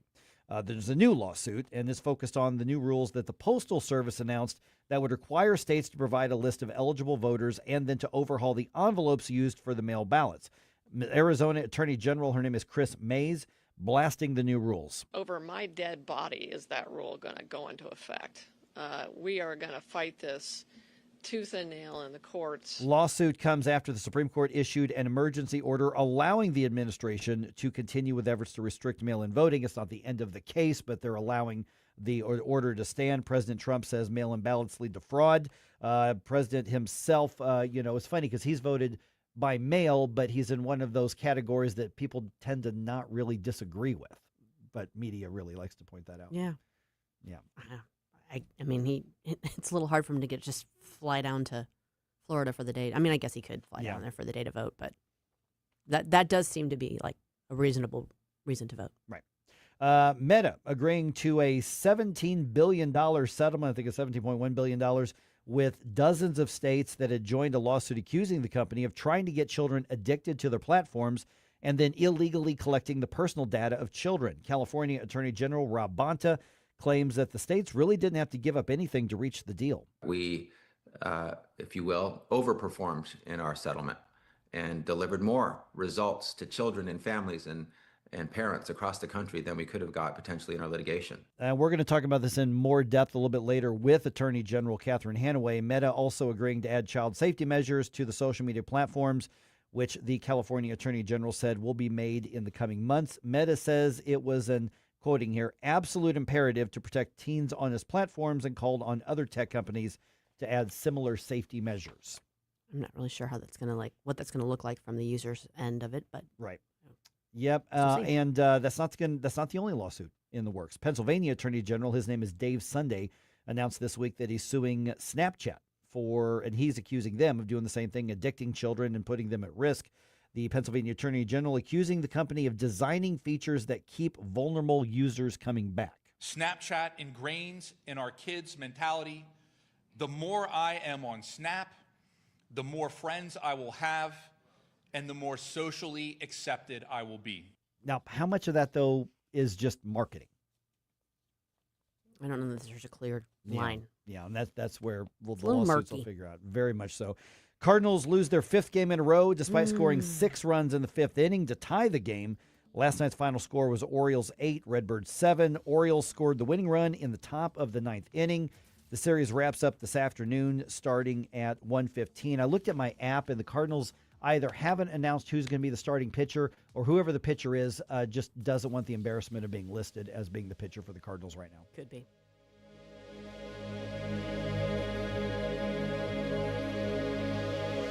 Hey, Columbo here, ready to take your next shot?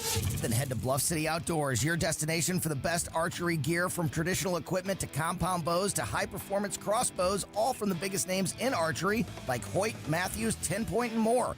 Whether you hunt, shoot target, compete in 3D, or just shoot for fun, make your next shot at Bluff City Outdoors. 1 mile east of Fast Eddie's at 2813 East Broadway in Alden. Don't forget Bluff City has all your fishing and trapping needs covered as well. Follow them on Facebook and at BluffCityOutdoors.com. Hi, it's Mark Harder with RE/MAX Results, the largest RE/MAX franchise in the region. The summer housing market is hot, and the fall market looks to be as hot. If buying or selling a home is in your future, it is time to act now. Someday is not a day on the calendar, but today is. Call me, Mark Harder, for fast results. RE/MAX Results, 314-852-8933, 314-852-8933, and start packing. This is Stacy with Reach Reproductive Health. Join us October 22nd for our annual Reach Gala at the Factory in Chesterfield. It will be a night of incredible live music and inspiring stories, and we're excited to finally reveal our keynote speaker, Michael Gosling, birth son of Michael McDonald of the Doobie Brothers, who will share his powerful story and adoption witness. You won't want to miss it. Register or sponsor a table at outreachforlife.org/gala. KLGY HD3 Clayton, K270BW Bellefonte, KNBS Bowling Green. This is News Talk STL at 1019, 94.1, and always streaming at NewsTalkSTL.com. Breaking news this hour from Town Hall. I'm Rich Thomason. The United States is among countries rushing aid to the scene of a catastrophe in the Himalayan region. Massive wall of water along with a mountain of mud, boulders, and other debris demolished entire villages in Nepal and neighboring Tibet. At least 1,300 people are missing, including hundreds of tourists, dozens of Americans among them. Now, the Tibetan side of the border. President Xi Jinping himself issued instructions yesterday for all-out efforts to go ahead to try to ensure that anyone alive is rescued. We heard from the People's Liberation Army and the Air Force. They did manage to get an aircraft in the air to try to survey the area, but it does seem that even getting near the affected region is extremely difficult at this time. Not only are they dealing with high altitude, but they're dealing with the aftermath of this disaster, which seems to have blocked all roads, and still communications are blocked. The BBC's Laura Bicker reporting on the Chinese response. The death toll, at least 273. A homecoming soon for some American service members. They've been at sea for quite a while. The USS Abraham Lincoln originally deployed last November from San Diego, and it arrived in the Middle East in January. There it supported the U.S. war against Iran. Now it's finally on its way back home after more than 250 days at sea. The record deployment raised concerns amid reports of deteriorating mental health among the crew and supply shortages. But Thailand's defense ministry says the Lincoln and its crew will get a break next week on their way back home, making a stop in Thailand for some rest and recovery. I'm Ben Thomas. Another tanker has been hit with some sort of projectile in the Strait of Hormuz, that according to the UK Maritime Trade Organization. On Wall Street, Dow futures down 33 points. More on these stories at townhall.com. Hi, I'm Kirk Cameron. Christian Healthcare Ministries is not another health insurance policy. If you're tired of year-long contracts and pointless restrictions, CHM offers anytime enrollment on your schedule and at your convenience. With CHM, you're paying half the cost of a traditional health insurance plan. So that puts more money back into your budget for everyday needs. Plus, you'll have access to CHM's care solutions for virtual appointments, prescription savings, surgery support, and more. My family and I joined in 2018, and it's changed our lives for the better. We love paying way less while helping other believers afford their medical bills. Take the leap of faith and see why Christians across the nation are better with CHM. Get started by calling 1-833-JOIN-CHM and use promo code WELLNESS for a 50% credit towards your first month. That's 1-833-JOIN-CHM and use promo code WELLNESS. From the News Talk STL Weather Center. I'm meteorologist Shane Scotch with your First Alert 4 forecast. We're going to continue to look at mostly sunny skies, highs towards mid-80s this afternoon. Humidity going to be lower levels. That'll continue through Friday. Looking mostly sunny, high of 87. Then the heat ramps up. Talking upper 80s Saturday, mid-90s by Sunday. That'll continue through portions of next week. The best news out of all this, though, going to be looking at drier conditions. Looking for mostly sunny to partly sunny throughout this time period, but going to be very hot into next week. From the First Alert 4 Weather Center, I'm meteorologist Shane Scotch. This hour of News Talk STL brought to you by Window World of St. Louis. For replacement windows, doors, and siding, call 800-GET-WINDOWS. That's 800-GET-WINDOWS. Whatever the season, you always have a great reason to reach out to Hanson's Tree Service at hansonstree.com for all your tree care needs and so much more. Tim Jones here to remind you, Hanson's is your one-stop shop for expert insured tree care, amazing organic mulch, green resource recycling, land clearing, and so much more.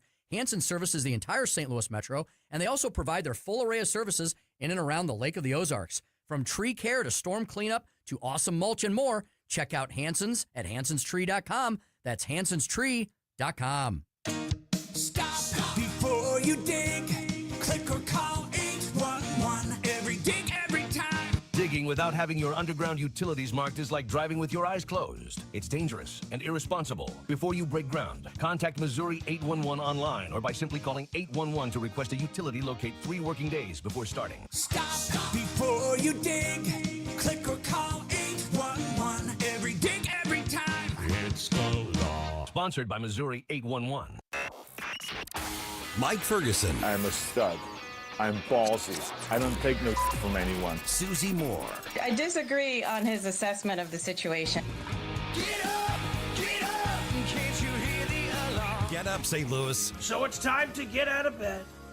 Pour yourself the greatest cup of kofifi the world has ever seen. Rise up with one voice. Drain the swamp and take back our country. Today's the day we're going to do it, and it's time to do it right now, believe me. Mike Ferguson in the morning on News Talk STL. You guys going, what in the world did I just get myself Weirdos. into? I don't think he's on camera, but we have a new addition to the News Talk STL team. Hey, Lauren, how you doing, man? Hey, what's going on? Yep. So he's kind of seeing how we Good do things. sport. He did the and, Kofifi dance He did the with us. Kofifi dance and everything with us. So you're going to see and hear him from time to time, and he'll be doing what Randy's show at some point. I think so. Yeah, exactly. So welcome to News Talk STL here. Okay, not the story that's the world is hinging on here. But at what point does the finders keepers principle apply here? Ooh. Okay, here's what happened. The cops were You're involved hitting me in with this the cold. situation. Here's what's going on here. What would you do? You're in the store and you're walking through and you find some bills on the floor. $30. Mm-hmm. You can buy something. You can get something decent for $30 at a place like Walmart, which is where this happened, was in Georgia. The cops ended up getting involved in this. I'm not kidding. This is what happened here. Police in Georgia, they went on Facebook looking for a suspect who found $30 on the floor in Walmart and went, huh, and put it in his pocket and walked on. And then he ended up, they ended up putting video and still shots of him up. And the guy eventually came forward and was like, here's the $30. Suspect? Yeah. Suspect for what? For taking the property. Which isn't illegal. So here's what, okay. So They skipped right past person of interest? Yeah, but that's according to what they said here. So here is, let's see here. This is Police Chief Michael Persley, who is the they're in the town here. Now, this is from, you're going to hear some music on there. This is like from the tease that the local TV station did. So here was his argument when people were saying, really, guys, the cops are involved in this situation here? We don't pick and choose. You know, if something is reported, it's no different than shoplifting. The store wants us to put out the information, we put out the information. And somebody may say, well, it's just $30. But if you've ever been in a situation that that's all you had left, and then somebody took it from you, that will put you in a bad spot. So after the post from the police department went kind of crazy, the guy, like I said, did come forward. He's like, here's your $30. They didn't release the name, and the quote-unquote victim decided to not press charges. I've got a problem right here. Yeah. Victim, suspect, and someone took it from you. Right. None of those things are what happened here. Right. Now, morally speaking, if you are in a establishment, if you're someplace where you see something like that on the ground, my response to it would be, I'm going to pick it up. I'm going to look around and see if anyone is looking like they might have just dropped something. And if not, I'm going to go to customer service and say, hey, listen, someone dropped money on the ground, and turn it in. Right. And then that if I'm out in a parking lot yeah. or a parking garage or someplace like that, and I look around and I don't see anybody like desperately looking for it, I am going to hold on to it. When was the last time you found something like that had, even if it's just a couple dollars, that had some kind of value to it? When was the last time you found something? Because I remember the last time I found it. I don't even really remember. I mean, it has happened. And I know that I know for a fact there's been a time where I have turned something in to a store because it isn't mine, and whatever. But so and I don't know what they're going to do with it, but it's on them. Then. Say the person at the customer service thing you take it to, they're going to be like, thank you very much. Great, thank you. That's They're fine. going to Applebee's. Yeah, well then they're a suspect, right? As far as I'm concerned. The last time I saw, I was at a Battlehawks game. I was at the Dome, and I'm at the concession stand getting whatever I'm getting there. I think I was getting one of their ice cream things. And I looked down, and there's one of those rally towels, Battlehawks rally towels that they had given out, I think, the game before. And so somebody brought it back in for the rally towel. I pick it up, and I'm like, hey, is this yours? Everybody in the line's like, no, it's not mine. I'm like, well, did you see it? No. I'm looking around like, hey, anybody lose a towel? Everybody's like, no. Well, it's hanging at that point. You've done your due diligence. It's hanging in my workout room now. Yeah, definitely have had that happen before, like, someone leftover souvenirs at games, that sort of thing. And again, my response to that is you always look to see if you can figure out who it belongs to. I audibly out loud went, hey, who lost their towel here? Hey, guys, somebody. And then there were a couple people like, well, I guess it's yours now. I'm like, well, you're my witness. I'm trying to give it back. I'm going to have to call the police in Georgia on you? Apparently you will. So, it's in Walmart. So assuming that the person who dropped it is still there. But I got to tell you, if I walk around and I see 20, 30, in this case, $30 laying on the ground, I am going to look around and go, hey, whoever. But I know that if I hand it over to the customer service, it's probably just going to buy them a 12-pack after work. It might be, but I don't want the responsibility. Right. That's so now in parking lot, I agree. Fine, on the sidewalk, something like that. Yeah. Yeah. You don't even know if the person was in the store. Right. Why did Walmart call the police? That's what I'm wondering. That's what is not part of the story. We don't know why they called. His initial answer, look, we respond if they call, is a good one. That part's fine.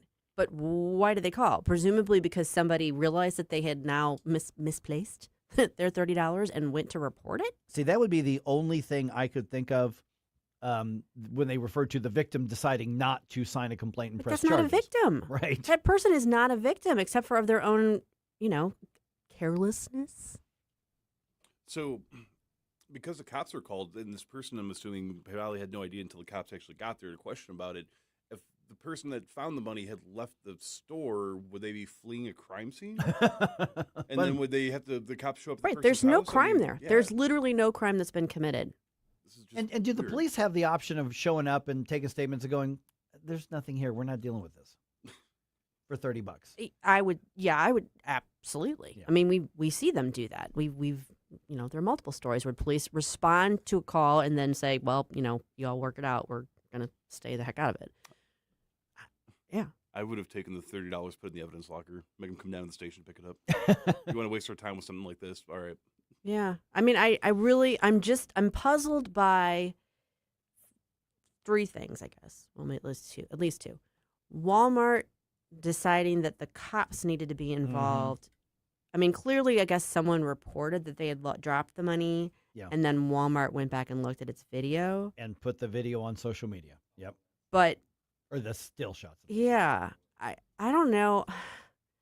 I don't understand, like, why they felt the police needed to be involved, and I don't know why the police are referring to it in these terms, other than they're just not thinking it through. Because there's nothing prosecutable here. Literally, the person did nothing wrong. Right. There's no law broken. Morally, you could say, well, you know what, you shouldn't have pocketed it. Maybe you should have turned it in. Okay, but that's a judgment call, Sure. and particularly if you like look around and literally no one is looking for it. I'm not going to say someone's a horrible person because they were like, hey, No, my I happy don't- day. Yeah, I don't think the guy did anything wrong when he went, I just found $30. I don't think he would have been doing anything obviously bad by turning it in and saying somebody lost $30. Yeah. Well, also, and I think the context matters as well. The person had the money in their hand or in their pocket, and then like immediately noticed that they dropped it and went to grab it, but the individual that in this case found it snatched it before they could grab it, and like, you know, in quick succession, then obviously I could think that there could be a case made that, you know, you were intentionally stealing. But if it's like you walked away never having even noticed The it, video shows that he just kind of was walking and looking around. He's like, huh? Oh, wow.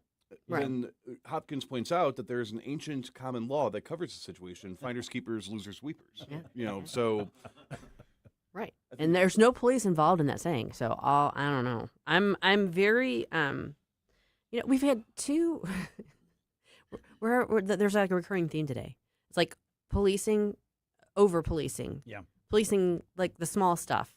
And I understand broken windows theory, but I mean, come on, this isn't that. No. Cooking for your neighbors isn't that. I don't. Can you imagine being the dude who, gets a call from, because the guy looks like he's probably a middle-aged guy. So he sees it on Facebook, or his wife sees it, or his kids see it, like, dad or uncle or whoever, you're all over Facebook. The police are looking for you.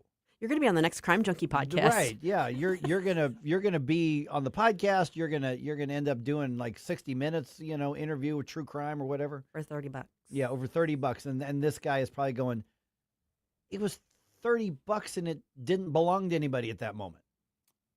it's going to be a very interesting Netflix documentary. Yeah. Yeah. And I mean, you could ramp things up and say, let's say it was $100 bill or something that like a bigger amount. And then it kind of starts having a different import to it. But I just want to point out, we were talking about, Grandma Kathy Kite fixing breakfast and getting, a threatening letter from the county government. And this person getting like called in by the police because they picked $30 off the ground. But Lisa Clancy stole a sign while a police officer was watching and is not getting any trouble. Right. So if we're talking about like ticky-tack crimes and non-crimes, it seems like there's a weird juxtaposition going on there. Yeah, but this guy who ended up with the $30 isn't elected to the county government. I agree. I'm saying it's even more egregious, the juxtaposition there. Goodness gracious. Hey, I'm curious, by the way, on social media, let us know. What have you found that you went, mine now? A key law enforcement association in Missouri now says they support limits on how Flock and other companies handle surveillance data. We're going to explain what they mean at 7:20. Destination, making cold mind to fight your war. Stop it right now. I have had enough of this. Turn my eyes to your indifference. Stop it right now before you blow us all away. Mike Ferguson in the morning. Everybody wants me to dance. Could you imagine FDR dancing? On NewsTalk STL. This is your cousin. Columbo and Company. Big changes could be coming to social media platforms as Meta pays up to $17 billion to settle the lawsuit against them. We'll discuss the impact Thursday, plus Virginia Cruda from the Daily Wire and Dr. Randy Tobler. Live and local, weekdays at 2 on NewsTalk STL. Jamie Allman here, tossing and turning over retirement worries. You're not alone. 3 out of 4 Americans share your concern about having enough saved. But here's the thing. A comfortable retirement isn't out of reach, even if you're planning for 30 or 40 years ahead. Every day, Jeff Portman from the Gemini Wealth Group helps people avoid the critical mistakes that can derail their retirement. Build your path to financial confidence. Visit GeminiWealthGroup.com or call Jeff directly at 314-888-0123. Securities and advisory services offered through LPL Financial, a registered investment advisor. Member FINRA SIPC. Tim Jones and Chris Arps in the afternoon. Senator Hawley, I grew up in North County. The subdivision that I lived in, Goldwater Creek, ran through our neighborhood. The federal government dumped radioactive waste into the water, into the air, and they knew about it. They've done it for 70 years, and they've lied about it. And people in our state and in that region in particular have gotten sick and died. Tim Jones and Chris Arps, weekdays at 4 on News Talk STL. You're still glowing, flirting, grooving. You've still got it. But your immune system weakens as you age, making it harder to fight illnesses like pneumococcal pneumonia and RSV. Vaccines are a key part of any health routine and can help protect you from getting really sick. Ask your doctor or pharmacist which vaccines you need. See more at PfizerForAll.com. Sponsored by Pfizer.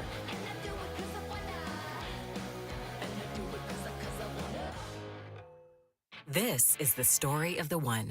As a maintenance engineer at a beverage manufacturing plant, he starts his day knowing every line is ready to run because Grainger delivers the industrial-grade products he needs to keep mixers, conveyors, and packaging equipment moving. With Grainger's vast selection of bearings, belts, and motors, he keeps operations running smoothly, so nothing grinds to a halt. Call 1-800-GRAINGER, click Grainger.com, or just stop by. Grainger, for the ones who get it done. If you have a phone, you have a radio. Download the all-new News Talk STL app. Love the all-new News Talk STL app. And listen anytime, anywhere.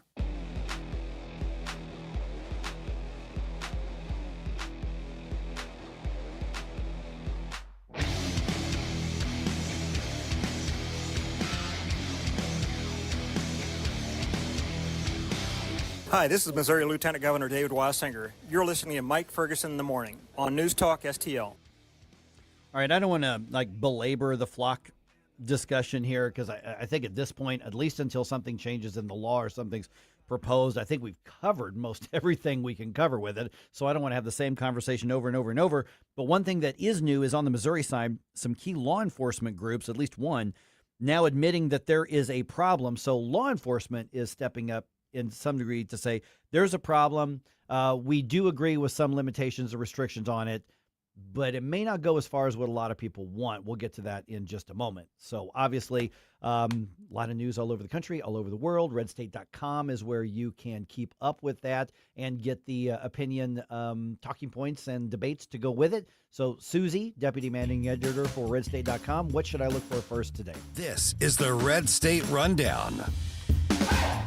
First thing you should look at today is the fact that we got a new site redesign that went into effect yesterday, and we're still getting used to it too. Some people are fans, some people are not. It's a different look, but everything is still there. Just you have to kind of get used to the new layout. What? Change? I know. Change? Change. I actually like it. And there's a special dedicated corner to my Morning Minute now, so I kind of actually like that as well. But I do want you guys to check out these articles. This one, top of the page right now from Rusty Weiss. Leftist influencer just risked 20 years after bragging he donated to newly designated terror group. Yeah, I don't know if you're familiar with Brian Krasenstein. He's one of those kind of online influencer people that's an annoying troll on the left. Yeah. Anyway, he kind of went out of his way to say, well, I just donated to this group. Well, that's a group that's been designated as a terrorist. Which actually is a crime It's for a supporting federal terrorism. Yeah, so that was pointed out to him, and he was still defensive about it, and now he's taken that post down.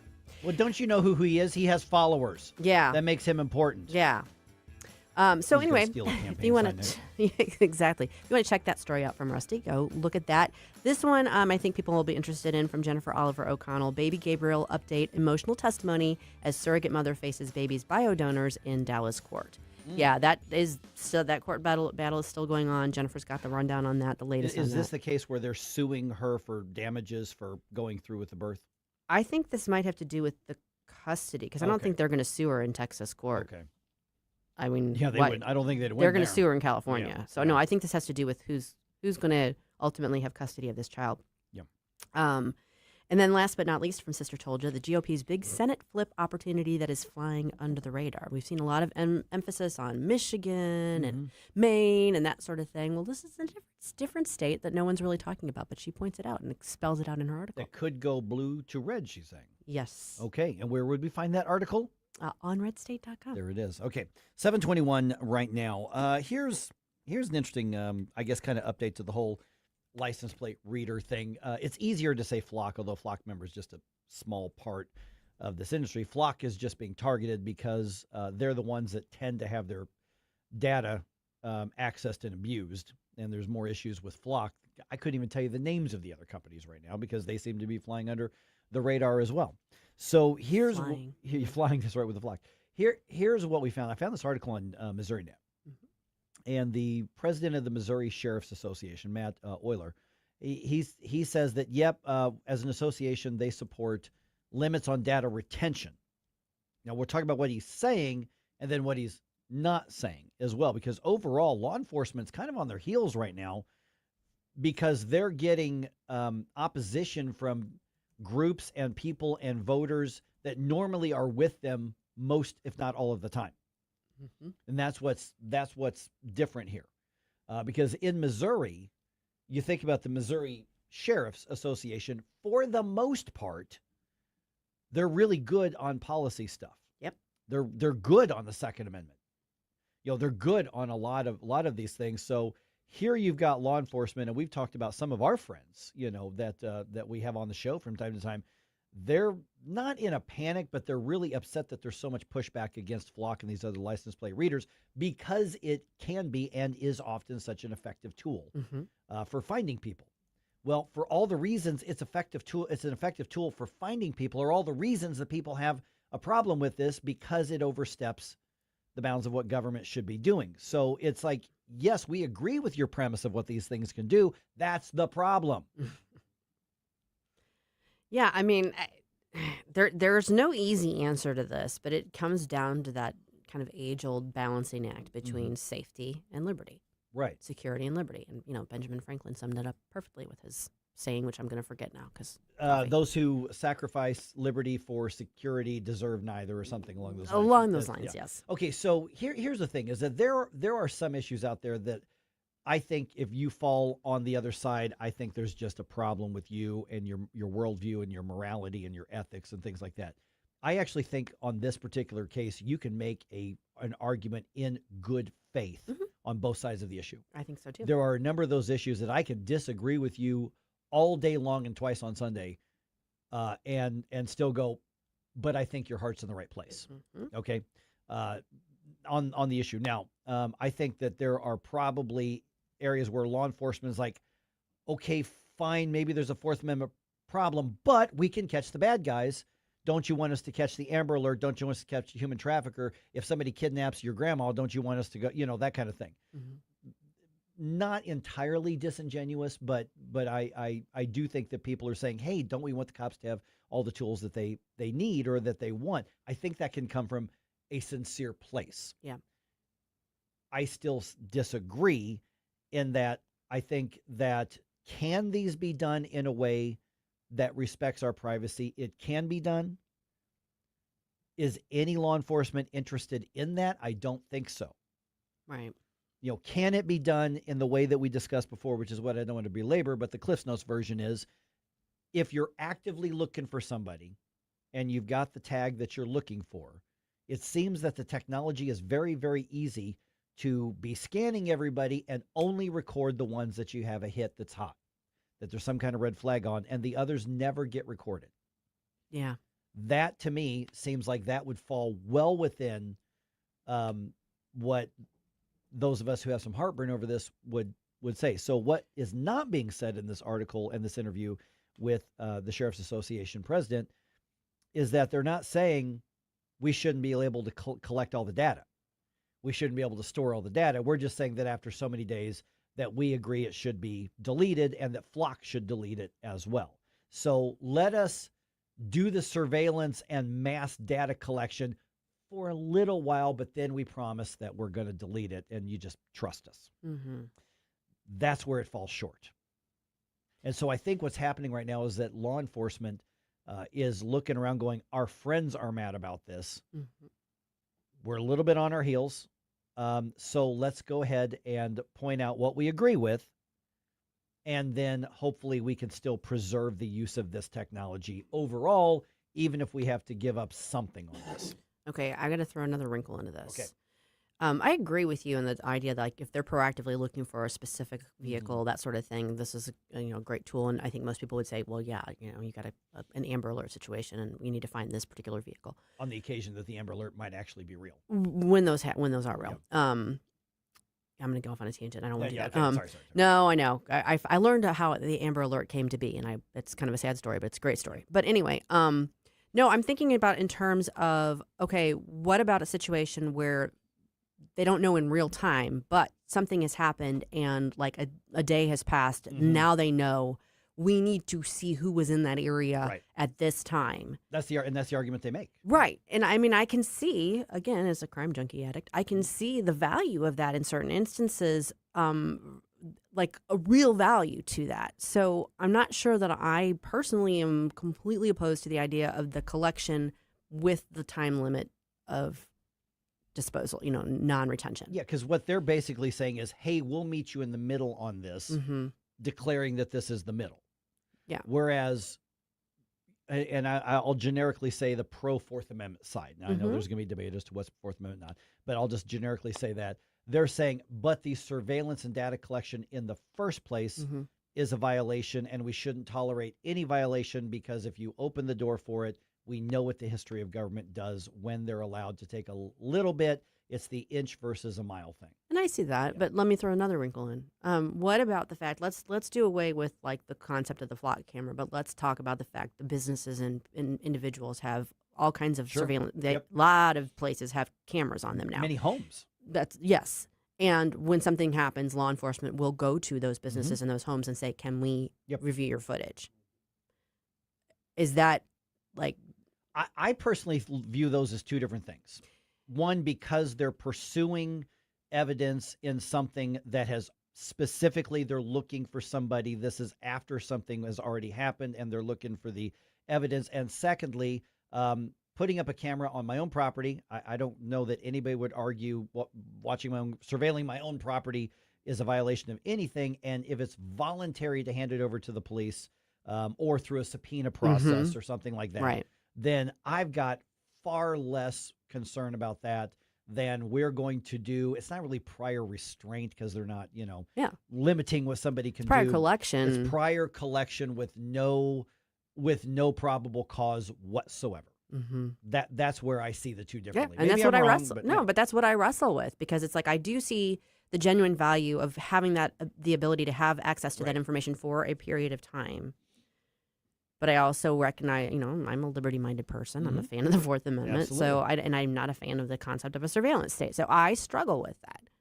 And I don't know what the answer is. Because when a police officer, like our friend Tom Weitzel and some of the others, when he goes, this is an invaluable tool, we have to, I think from the police perspective, I think that they sincerely mean we're trying to catch the bad guys. Yeah. So I don't want to discount the motivations behind law enforcement on this. I think, but when you have two goods that are crashing into each other, I think you have to side on the side of the argument that limits government from extending beyond what it should be doing. Err on the side of liberty. Yes. I agree with that.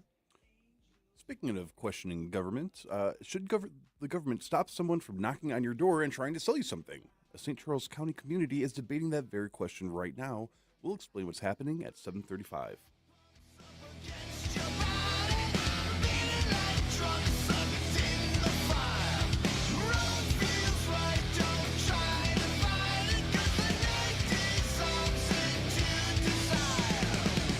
From the NewsTalkSTL Weather Center. I'm meteorologist Shane Scotch with your First Alert 4 forecast. We're going to continue to look at mostly sunny skies, highs towards mid-80s this afternoon.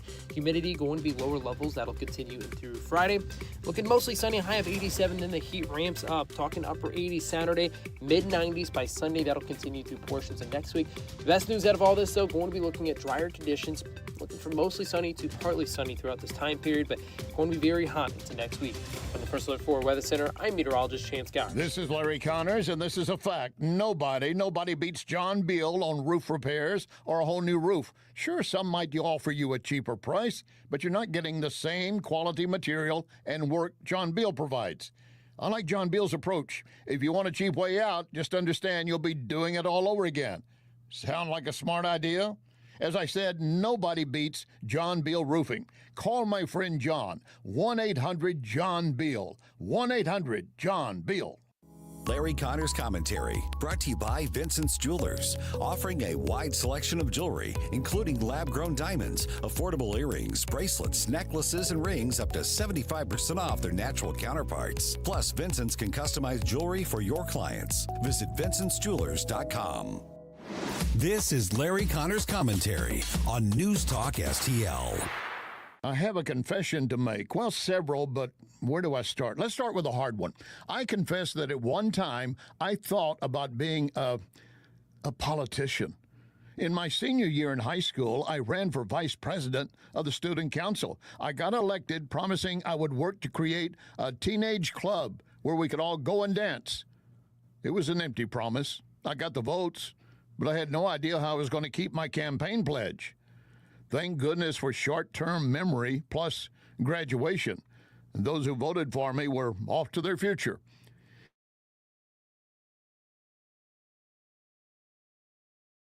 Against fossil fuels, saying the struggle for the Green Deal is a struggle for racial justice. In one social media post, he stated in caps 5 times, "I believe in the Green Deal." He did that in a state with a history of building gas cars. Now he says, "I no longer worship at that altar." So how does he avoid this past? Do what I did. Say anything to get elected, then walk away from it. It is, way too often, the nature of the political beast. Get more Larry Connors on Larry Connors USA. Tonight at 6 on News Talk STL. 45 years ago, Stefanina's and Randy's Jewelry opened their doors in O'Fallon, Missouri, and you've been part of the story ever since. Join them for Anniversary Week as Stefanina's team up with Randy's on Friday, August 28th for a pizza party. Enjoy jewelry discounted up to 45%, gemstone giveaways, limited edition anniversary t-shirts, and a chance to win a Blackstone pizza oven. Get details and RSVP at randys-jewelry.com and help them celebrate 45 years in business.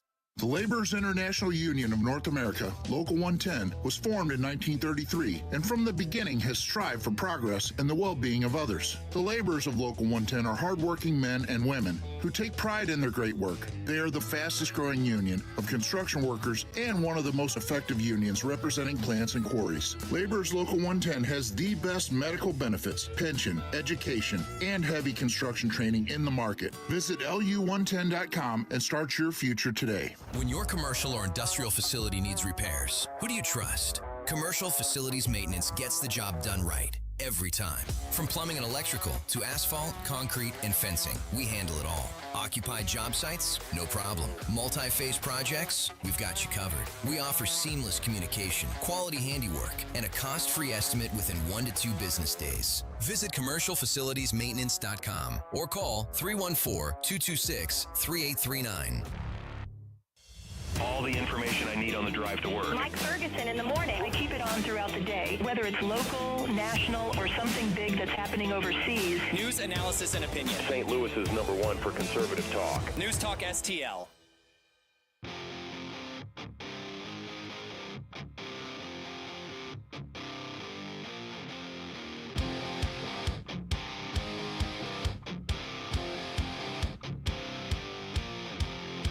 The secret side of me, I never let you see. I keep it caged, but I can't control it. So stay away from me, the beast is ugly. I feel the rage and I just can't hold it.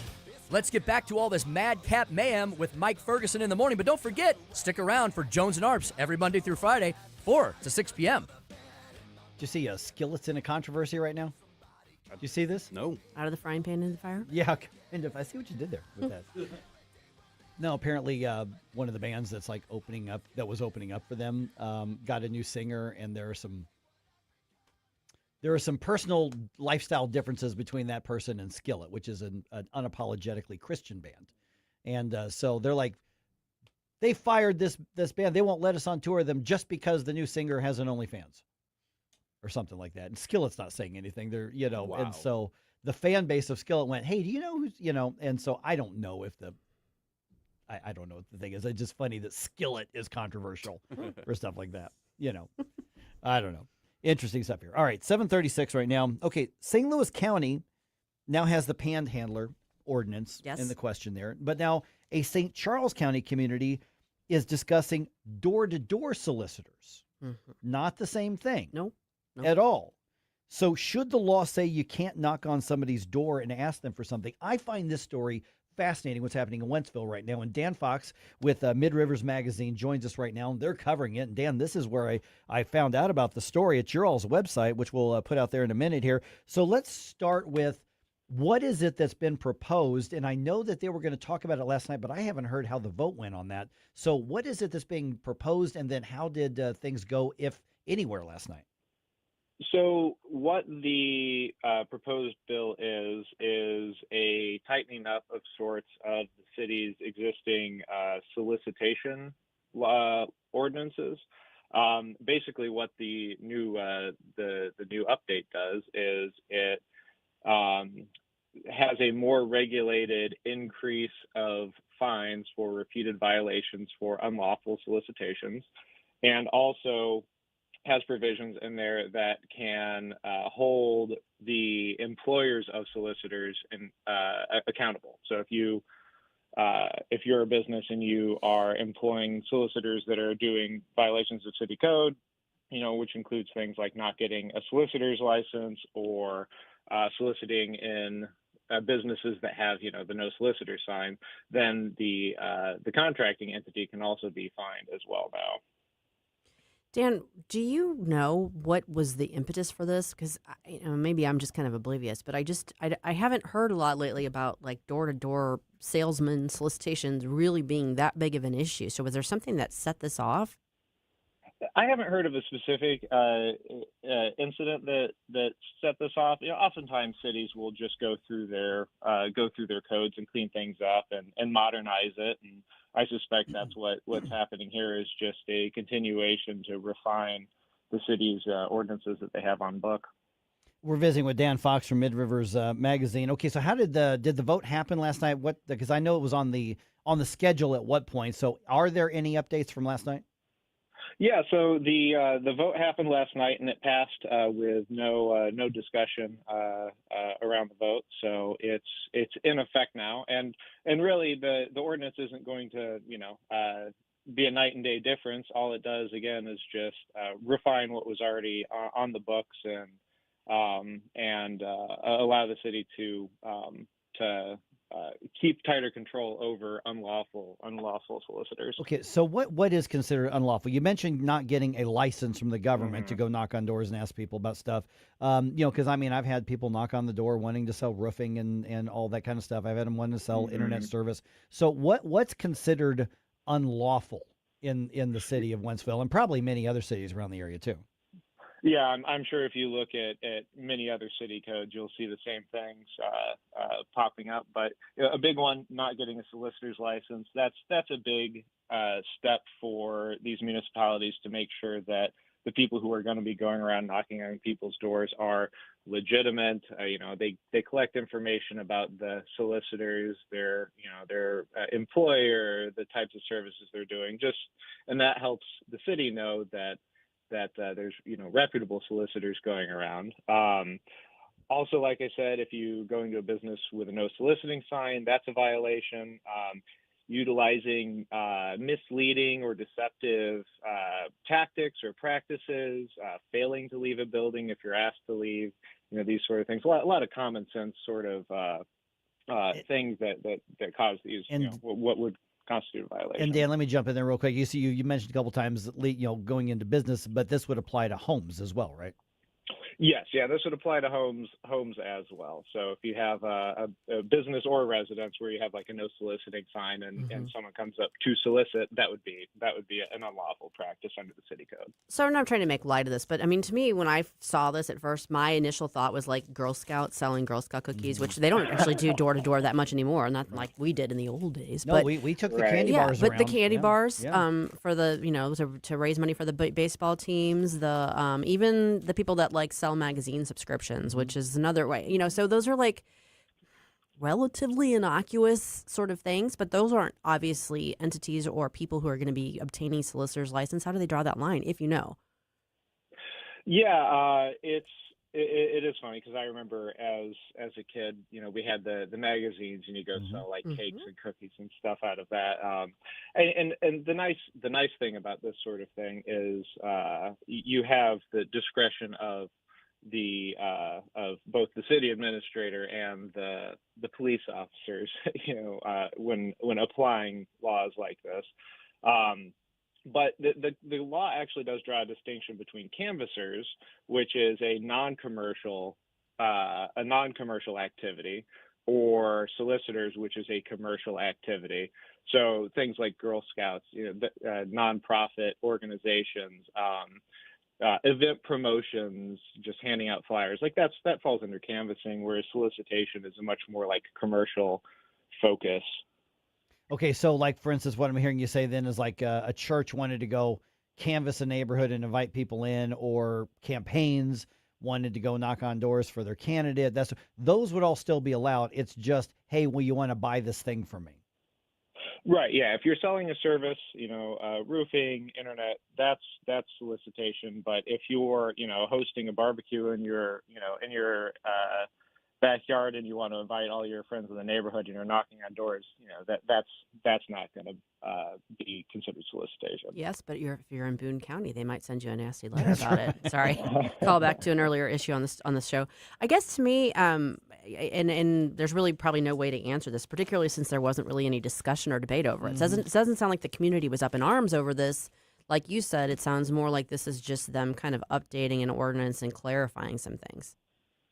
Yeah, well, solicitation it's one of those things that just it feels like it gets less and less popular as society becomes more and more digitally based. Mm-hmm. So the door-to-door salesman is not a very popular career for a lot of young folks. So I think it's just going to be something that sort of goes the way of the dinosaur before too long, as the internet and digital marketing and all these other ways to reach new customers keeps coming out. So it's going to be a relic of the past, I feel. Okay, so worst case scenario, Dan, I've just got a minute or so left here, but somebody is caught knocking on doors without a license, saying you want to buy my stuff. What's the worst that can happen to them under the new law in Wentzville, under the new ordinance? So on a first violation, it's a fine between $200 and $500. That increases slightly for second violations, and third violations, it ratchets up the minimum fine. And then as an absolute nuclear option, the code does have a provision for up to 90 days of imprisonment, but the city was pretty adamant that was just in there because it's in all of its other codes, and it was not a likely option at all for something like this. Any part of the discussion, because I know some of it was last week, Dan, and I don't mean to tack on to the discussion here, but was there anybody who brought up saying, hey, we got to be careful about First Amendment stuff here?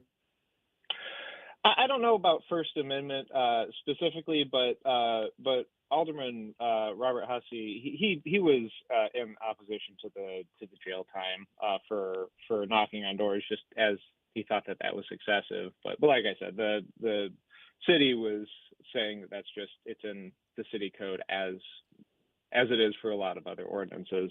But no one really brought up a First Amendment complaint or concern regarding this. Okay, Dan Fox, Mid-Rivers Magazine. I'm sure that the update's coming on the website, and then the print edition, which people can get from you all. Where do they get in touch and follow this and actually all the other stuff that you're covering right here in our backyard? Well, if people want to get the newspaper for free, they just need to go to midriversnewsmagazine.com/subscribe. And if you live in St. Charles County, we'll mail it to your house. Thanks, Dan. All right. Thank you. Thanks, Dan. All right. As a reminder, we want your 80s bump music requests for Flashback Friday. That's right. It's a free-for-all Flashback Friday tomorrow. So please get your requests in to Jerome at NewsTalkSTL.com. From me, the beast is ugly. I feel the rage and I just can't hold it. It's scratching on the walls, in the closet, in the halls. It comes awake and I can't control it. Hiding under the bed, in my body, in my head. Why won't somebody come and save me from this? Hey, it's Susie here. Listen, if you're thinking about something as significant as replacing your windows, you want to know you're going with a product and a company that you can trust. That's why I want to tell you about Window World. So let's talk about their product. Window World windows are durable, they're secure, they're energy efficient, they're built with double strength glass, which is not typical for replacement windows. They also come with a lifetime warranty. That covers parts, glass, breakage, labor, and they don't just do windows at Window World. Everything on the exterior of your home they can help you with except for a garage door or a roof. You also want to go with a company you can trust. Well, with Window World, you know that they have a sincere commitment to customer service. Their customer service team is available 7 days a week, which is not very, typical either. You can get a hold of them on the weekend. If you got a question, you got an issue, you can get a hold of them. Their commitment to customer service shows. Over half of their customers are repeat customers or referrals. They've helped improve the look and energy efficiency of over 80,000 homes here in St. Louis, and the St. Louis location is owned and operated by born and raised St. Louisans for more than 23 years. Also, with Window World, it's a company that cares because of their commitment to the community. They've raised over $4 million over the years for charities like St. Jude and Action for Autism. And there's one other thing you're probably looking for if you're thinking about new windows: great value. Right now, you can get 36 months, same as cash financing. So what are you waiting for? Give Window World a call at 1-800-GET-WINDOWS. Life's legal challenges deserve experienced representation. For over 15 years, Cole Combs Attorney at Law has been serving St. Charles and surrounding counties with comprehensive legal expertise. From tax preparation and estate planning to family law and criminal defense, Cole delivers personalized solutions for your unique situation. You have traffic tickets, need a business formation, real estate matters, one call will handle it all. Cole O. Combs Attorney at Law. Call 636-949-0010 extension 3 today or visit colecombs-law.com. I'm Dr. TJ, owner of the Institute of Natural Health, co-owner of Optimal Nutraceuticals, and the host of Wellness One. Wellness One is designed to cut through the nonsense and provide you common sense science-based information regarding health and wellness. On the show, we discuss topics like thyroid health, gut health, hormone optimization, and many others. Our show airs Saturdays at 10 a.m. and 2 p.m. and Sundays at 11 a.m. and 3 p.m. right here on NewsTalkSTL. And you can visit us at inhstl.com. That's inhstl.com. You slept 8 hours last night, so why did you wake up exhausted? Here's something worth considering. Maybe you don't need more sleep. Maybe you need better sleep. That's where Snooze is different. We listen to how you sleep, what's bothering you, and use advanced pressure mapping to help find the sleep system that fits you. And right now, our Labor Day sales event means some of our best savings of the season. Snooze Mattress in Chesterfield. Finally, a mattress store you can trust. Because when you sleep better, everything gets better.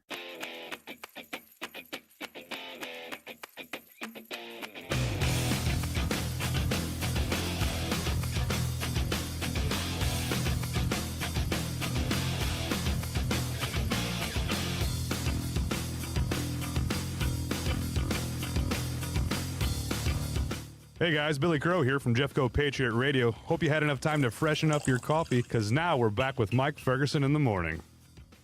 Actually just talked to Billy on the phone last night. There's some crazy stuff happening in some Jeffco government stuff, some big-time drama. Oh, boy. Like big. There were people like hauled off in handcuffs earlier this week. Oh, my goodness. At a meeting in one of the communities. I think we're going to talk about that probably tomorrow as well, because I'm talking to them on the phone. Spicy and Jeffco. Yeah, and it wasn't even just, there were like two separate different things. And I'm like, yeah, okay, so that's a lot. Let me come up with a plan to get all this, but you're going to want to hear that. I don't know when he's going to be on, or maybe his better half, Lisa, who runs the Jefferson County Review, going to be on tomorrow. But it's going to be some spicy stuff.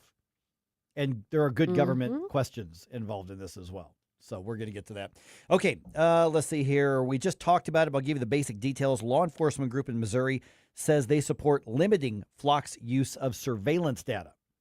Okay. And listen to what I said. Listen to what I did not say. Right. They did not say they support the use of limiting Flock, just of the data after it's collected. Right. Not the collection itself, the use of it. Correct. Also, social media is paying up. Will that make being online safer for kids? Basic details here in just a moment. And in about 15 minutes, Missouri Attorney General Catherine Hanaway is going to be with us. And the Cardinals, they participated in the game this time. They weren't just observers. They were not just observers like the night before. Okay. They did participate. They didn't win, but they participated. Step in the right direction. All right, coming up on 7:51. Let's do another news dump here. The Morning News Dump, brought to you by STL Fenceworks. The Morning News Dump. Are you joking? Is this a joke? Listen, folks. The Morning News Dump. The Missouri Sheriff's Association says they support adding data collection, not data collection, but data retention limits on license plate reading camera networks. Association President Matt Euler tells MissouriNet that they want to see limits on how long that tracking data can be stored, and some sheriffs want requirements that the camera vendors, including Flock, be required to delete them after that specific time. Now, this comes as multiple communities around the state, around the country, really, are ending their contracts with Flock, in particular over privacy concerns, over data collection concerns, and over storage concerns, and, of course, about the multiple cases of abuse of the system altogether, which has happened right here in the St. Louis metro area multiple times. Yeah.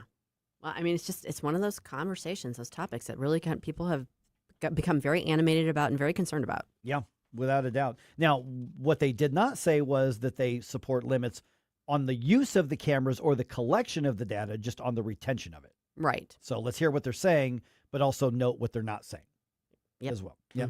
That article, there's a story on that. It's not very long. It's on MissouriNet if you want to look that up. Okay. U.S. War Secretary Pete Hegseth on Wednesday, marking the 5-year anniversary of that terrorist attack that killed 13 service members at the Kabul airport in Afghanistan. We now know those 13 as the Freedom 13. Here is the secretary talking about those service members. When the wicked sought to sow terror, these men stood as lions at that gate, bold in their purpose, fierce in their resolve, and unbreakable in their courage. And, of course, among those would be Wentzville's Lance Corporal Jared Schmitz as well. His father, Mark Schmitz, actually gave us the flag that's hanging right behind Jerome right now in the studio. So whenever you tune in and watch us on video, that was given to us by Jared Schmidt's father, which we proudly display here. The DOJ saying this week that law enforcement disrupted a hacking operation being conducted by China against key infrastructure in the U.S. We're going to see this thing more and more and more and more. Attorney General Todd Blanche was on Fox's America's Newsroom, and he says that the people responsible were sponsored by the People's Republic of China directly, and he says they were targeting multiple government bodies such as the U.S. Senate and also of NASA, and he says, yeah, this won't be the last one. They're going to reload and try to come at us again, and so this is a fight that we're going to continue to have, but this is a great job done by the FBI and National Security Division here at Maine Justice, and then the Southern District of California U.S. Attorney's Office. Okay, so the DOJ put a statement out essentially saying that they were targeting sensitive U.S. networks. Court documents in the case also show that the group involved offered computer hacking services to paid customers, so basically digital vigilantism, such as the People's Liberation Army. And the interesting thing of what Todd Blanche was saying in that discussion to me, Susie, is that this wasn't like rogue communists, they just hate the West. This was directly a state-sponsored attack. Yeah. I mean, it's serious stuff. Yeah, I firmly believe that the next wave of terrorism will not be stuff that goes boom. It will be stuff that goes click, click, click, click, click. It will be digital. It will be taking on the infrastructure. And taking out, taking out the infrastructure. Right, exactly. It'll be going, and we've seen this already around the country, going after water treatment plants, cutting off water supplies, cutting off utilities, cutting off, in the case of a ransomware attack a couple years ago, the oil supply. That's what it's going to be, because they don't have to get to the U.S. borders to do that. I think we're going to see a lot more of that sort of thing that's going on here. Okay, we're going to talk about the Meta settlement here with Attorney General Catherine Hanaway in about 9 minutes as well here. But another set of lawsuits going on. Several states once again suing to block the Trump administration's effort to restrict mail-in voting around the country. New lawsuit focused on the new rules that the post office announced that would require states to provide a list of eligible voters and then to overhaul the envelopes used for the mail ballots. Arizona Attorney General, Chris Mays, blasting the new rules. Over my dead body is that rule going to go into effect. We are going to fight this tooth and nail in the courts. And, of course, this comes after the U.S. Supreme Court this week basically issued a decision that allows the Trump administration's order regarding mail-in voting to stand. And I'm using a lot of words there to say they didn't decide whether it's legal or not. They just allowed it to be in place while the court challenges are going on. Yeah, and just to be clear, that was about the executive order, the Supreme Court case was. What she's talking about is the Postal Service actual final rule that it issued last week. So this is the Postal Service trying to implement the executive order. Exactly. So basically, the order still stands. Yeah, so they're going after another angle of it here. All right, Cardinals lose their 5th game in a row despite scoring 6 runs in the 5th inning, and they tied up the game at that point. Last night's final score was Orioles 8, Redbirds 7. Orioles scored the winning run in the top of the 9th. Series wraps up this afternoon starting at 1:15. Also, 2 more Battlehawks get NFL contracts. Oh. Yep. Linebacker Michael Barrett was signed by the Ravens. Outside lineman Sincere Hayesworth, that's his name, Sincere Hayesworth. I like that. Yeah, he was signed by the Broncos. So now keep in mind, that doesn't guarantee you that you're going to see him on Sunday if you watch the NFL. It just means that they get a shot now in preseason. If they don't make the squad or they don't get hired by the practice squad, they could very well end up back in the UFL. Right. And that's the good and the bad of what's happening with the UFL is that there's over 100 UFL alum in the NFL right now. Sure. Yeah, so they end up kind of being like the scouting team for the UFL ends up being the development system for the NFL, farm which is, team, right? Farm Which, team. which is part of what it was designed to do. But the good news is that you know that when you go to a Battlehawks game, you got pro quality talent and really good players. The bad news is that if they're too good, we don't get to keep them. Yeah, that's the problem with it. It's a double-edged sword there. I'm just saying.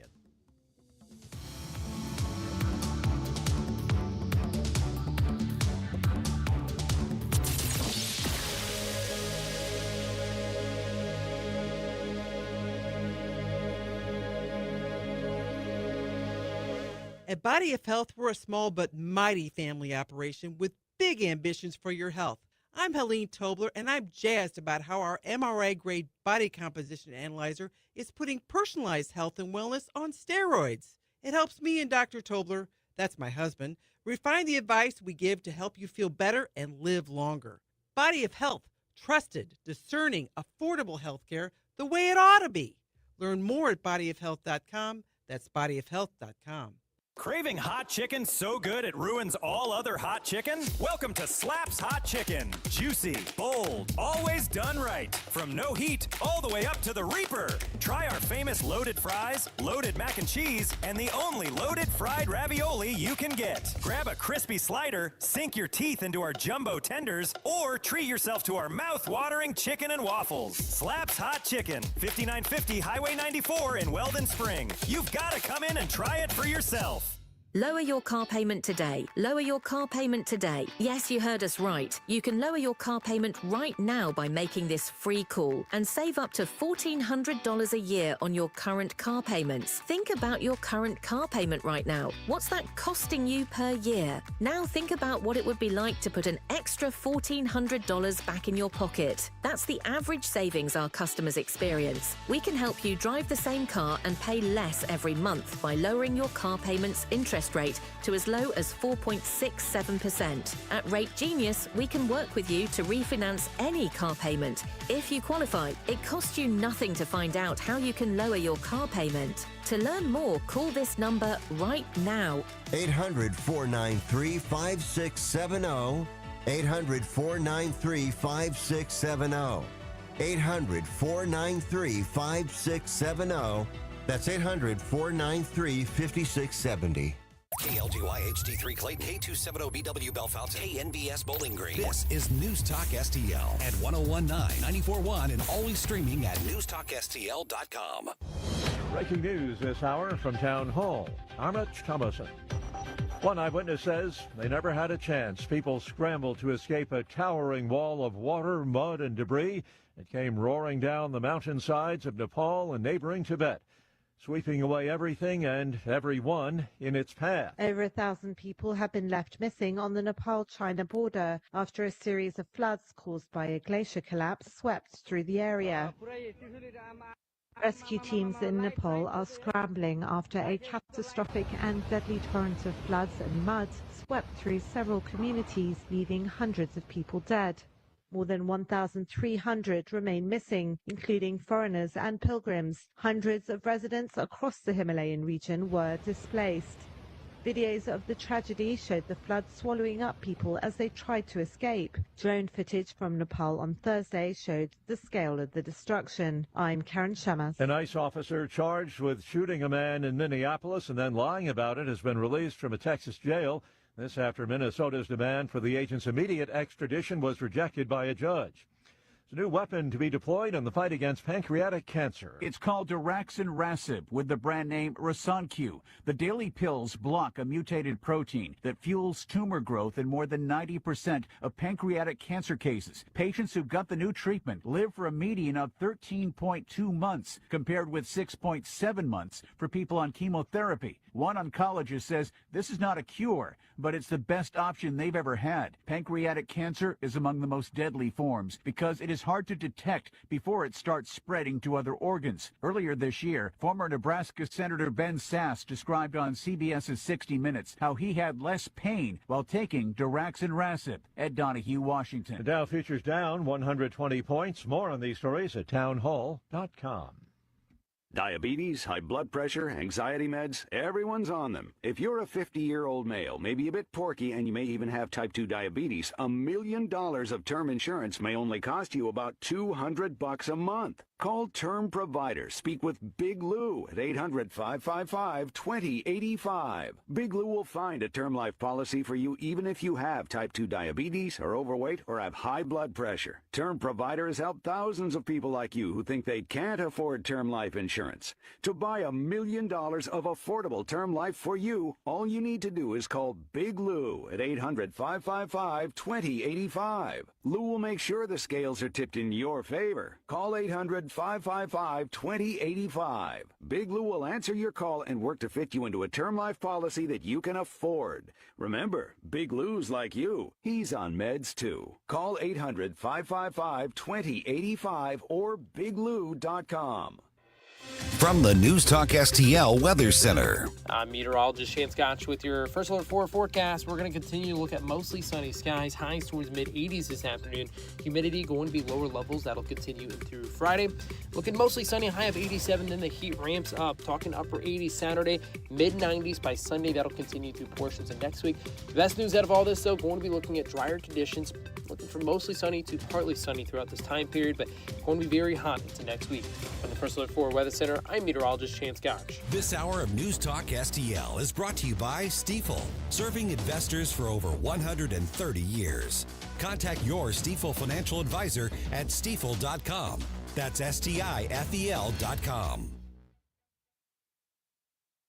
Calling all Patriots. Join the St. Louis County Republicans for the annual Lincoln Reagan Day Dinner, Saturday, September 19th at River City Casino. Our keynote speaker, Newsmax personality, Rob Carson. Enjoy a full night of fun and information alongside state and local officials and candidates. It's an evening you won't want to miss. Dinner and program, just $75. For tickets, email Renee Artman at hotmail.com or call 314-398-6667. Hey, when pests invade your home, you need someone you can trust. It's Jamie Allman here, and at Buckingham Pest Control, they're not just your exterminators. They're your neighbors and friends. A locally owned family business and St. Louis Magazine A-List award winner, providing affordable, quality pest control. Plus, they offer energy-efficient TAP attic insulation, the only insulation that controls pests. BuckinghamPestControl.com. That's BuckinghamPestControl.com. The Vic Porcelli Show. Nate Lucas from Eric Burleson's office will talk to us Thursday. We'll ask him if the representative knows about the McCarran-Walter Act of 1952. That's Thursday at 10:05. Weekday mornings at 9 on News Talk STL. Mike Ferguson. Shut this sucker down. Susie Moore. I disagree on his assessment of the situation. Get up, can't you hear the alarm? Get up, St. Louis. You're not supposed to lie, but you're definitely not supposed to lie when you're under oath. Mike Ferguson in the morning on News Talk STL. All right, at least $100 million coming to Missouri, possibly upwards of $150 million over the coming years, and that's part of the settlement with Meta.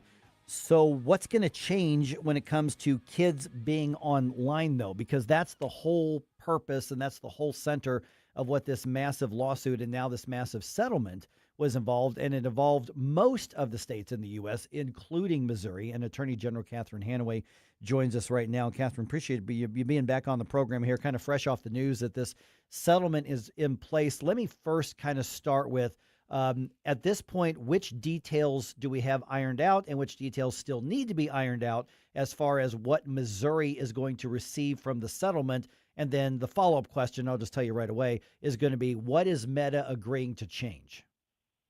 Yeah, so super great questions.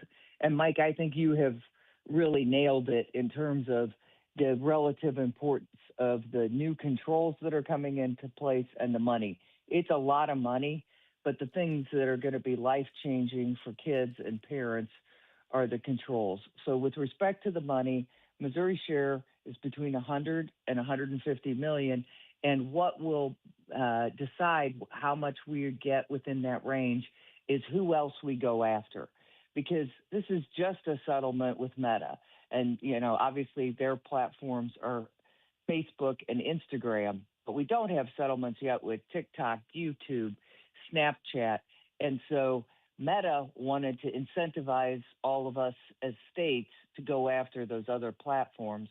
Obviously, Meta wants to compete on a level playing field. We want to do it because we want kids to be safe online.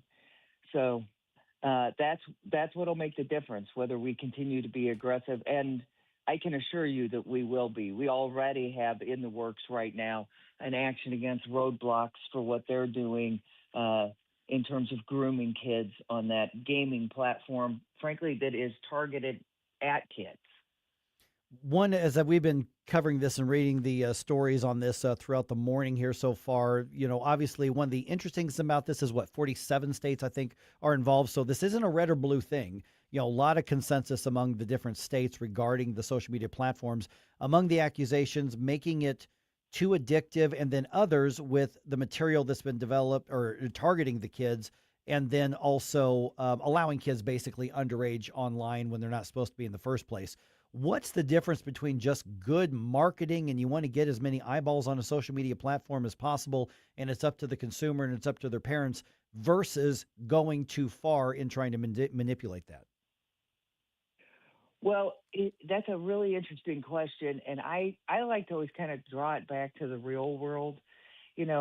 We all kind of roamed around malls when we were kids, but our parents never would have let us roam around malls if we knew that there were, tons of people in there who were going there, if the very stores were there for the purpose of grooming children to be the victims of pedophiles, bullying, it impacting young girls' self-esteem and body image, actually, sort of grooming the behaviors that ultimately result in suicide attempts. And all of that is happening online. So what we've said, first of all, is let's get this down to, and our parents didn't let us go to the mall in the middle of the night or during school hours. And so the restrictions that are on Meta now are pretty common sense. Number one, kids can't be on between midnight and 6 a.m. Kids can't receive push notifications during the school day. Kids can't scroll for more than 2 hours, and after 15 minutes, there'll be a pause so the kid can kind of look up, is this really the best way for me to be spending my time? And at 60 minutes and at 90 minutes, and if we're able to get agreements with these other companies, we'll shrink that total time down to an hour. So there's lots of incentive to go after the other companies. There's lots of good controls being put in place by Facebook and Instagram. So is it fair to say that you're satisfied or mostly satisfied with what Meta is offering and what they say they're going to put in as far as these controls to settle this lawsuit? Yeah, so, that's always a tough one when you settle a lawsuit. Was I hoping we would get a little more money? I think the controls are pretty good. I really do. And the other thing that everybody should know is it isn't just that they've agreed to the controls. They've also agreed to an auditor that they're going to pay for, who will be making sure that these controls are in place. And if the attorneys general get reports saying that they don't have the controls in place, we're still free to sue them again. So they really are going to be policed on these. Yeah, in a perfect world, I would have gotten more money. I will say this to you, though. It's not a perfect world. Missouri has not had to invest $1 in pursuing this case. We didn't have to hire outside counsel. We didn't have to go through a bunch of discovery. Bringing a standalone case against a company like Meta would have cost the state millions of dollars before we had any recovery. So it is a great deal for Missouri. We are visiting with Missouri Attorney General Catherine Hanaway. Is this money going to be designated or earmarked for any programs, or what's going to happen once that money is received? And my understanding is this isn't going to be one lump sum payment. This is going to be over the course of a certain number of years. Yep, it's over 10 years, and it will, in all likelihood, be divided between general revenue so the legislature can use it, and some of it will go, as it should, into the Consumer Fraud Fund, which funds our efforts to keep doing cases like this. Is Missouri involved in the lawsuits and the pursuit of Snapchat and TikTok and some of those others, like Pennsylvania Attorney General Sunday is already suing them? So is there going to be involvement in other cases? Yeah, 100% yes.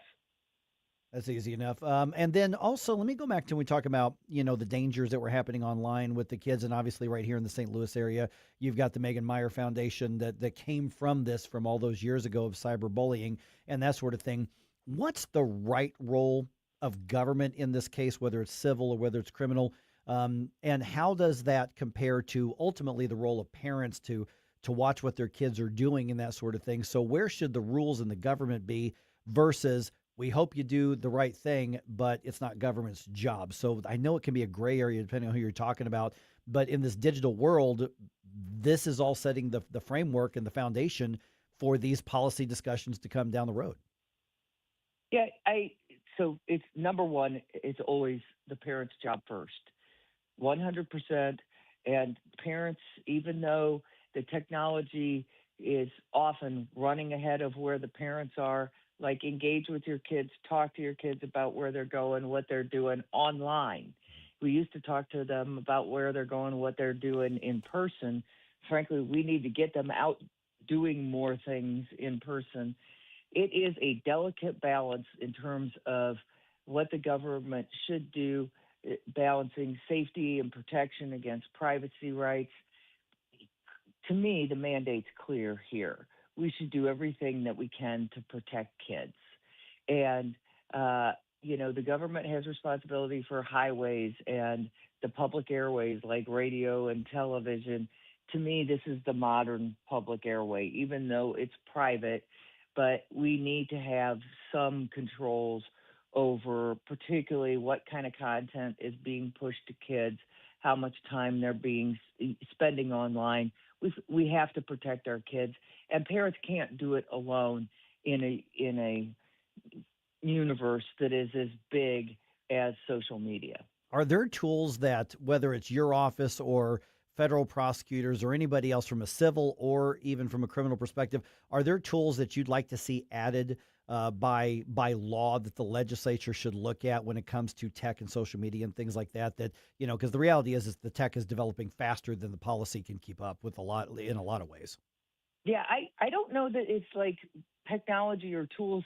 I think that we need to target outcomes and that there should be penalties for providers who are allowing the grooming of children, the manipulation of young women's body images, the bullying of kids, because the technology is going to keep skipping around. The tools are going to keep skipping around. I mean, right now, we need to be anticipating where AI is going to take so much of this stuff.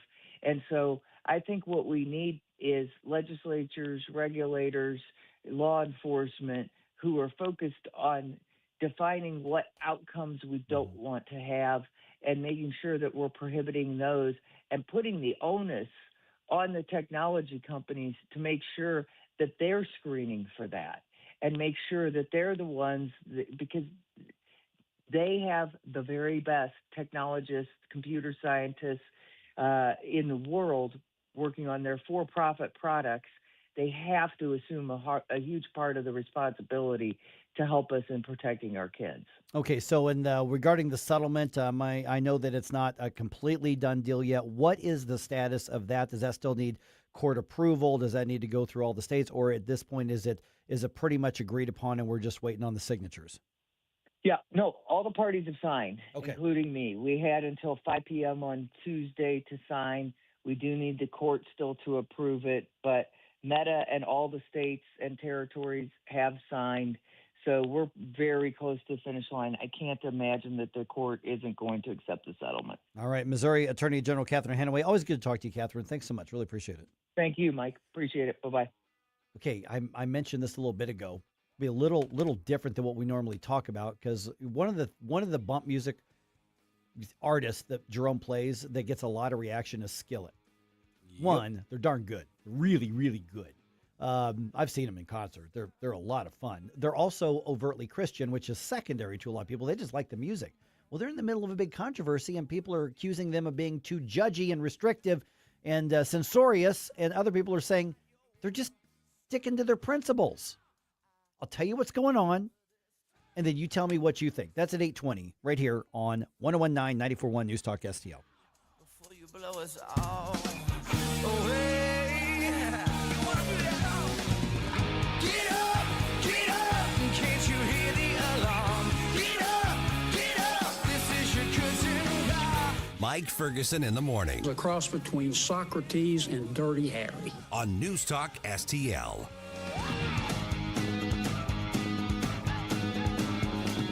You know, one of the things I like about so many different homes and subdivisions and communities around St. Louis is how much unique personality the homes have. There are some areas, yes, that I know are just kit built and all the houses look the same. And you know, that can be your home too. Don't get me wrong. But so many great homes have that great brick and they have that great ornate woodworking and stoneworking. But how about those others that have those decorative retaining walls, and they have those garden walls, and they have those seating walls, and they have those stone pathways? You know where a lot of those people are getting hooked up with those materials? Lee May Concrete Block. Mike Ferguson here for Lee May Concrete Block. Check him out, LeeMayConcrete.com, and tell him Mike was bragging about him on the radio. That great, unique stone walkway, they've got them. You just need ready-mix concrete for something, need to fix the drive or the patio. They can do that too. Don't get me wrong. Check him out. Just go to Lee May Concrete. Say, here's what I want to do. Maybe here's a sketch of it. They'll tell you what you need, and they'll even give you tips on how to make it happen yourself. But that takes your house from just a place to hang out to that home that's unique that other people want to be at. It's a great quality of life and just adds to your family. Create those memories with your kids with that unique home. Lee May Concrete Block. Tell him Mike was bragging about him on the radio.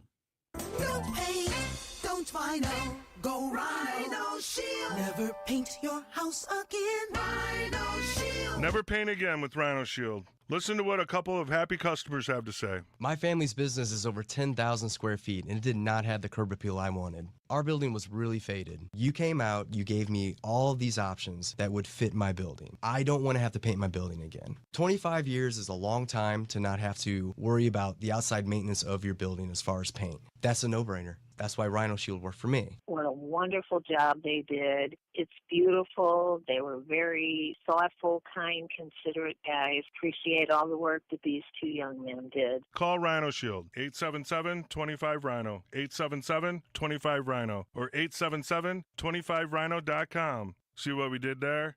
Genius. Tell them, ladies. No paint, don't vinyl, go Rhino Shield. Never paint your house again. Rhino Shield. A Disney cruise is no ordinary vacation. It's an adventure, a fairy tale, a dream. Step aboard and discover where favorite Disney characters meet fun for the whole family, where total rest and relaxation meet the ultimate escape and excitement, where a dream vacation meets a magical cruise. Only on Disney Cruise Line, where magic meets the sea. Magic Expeditions will make planning your Disney cruise easy. Reach out at magicexpeditions.com. 101.9 and 94.1 News Talk STL. Live and local. Listen to what those local folks are telling you. News Talk STL.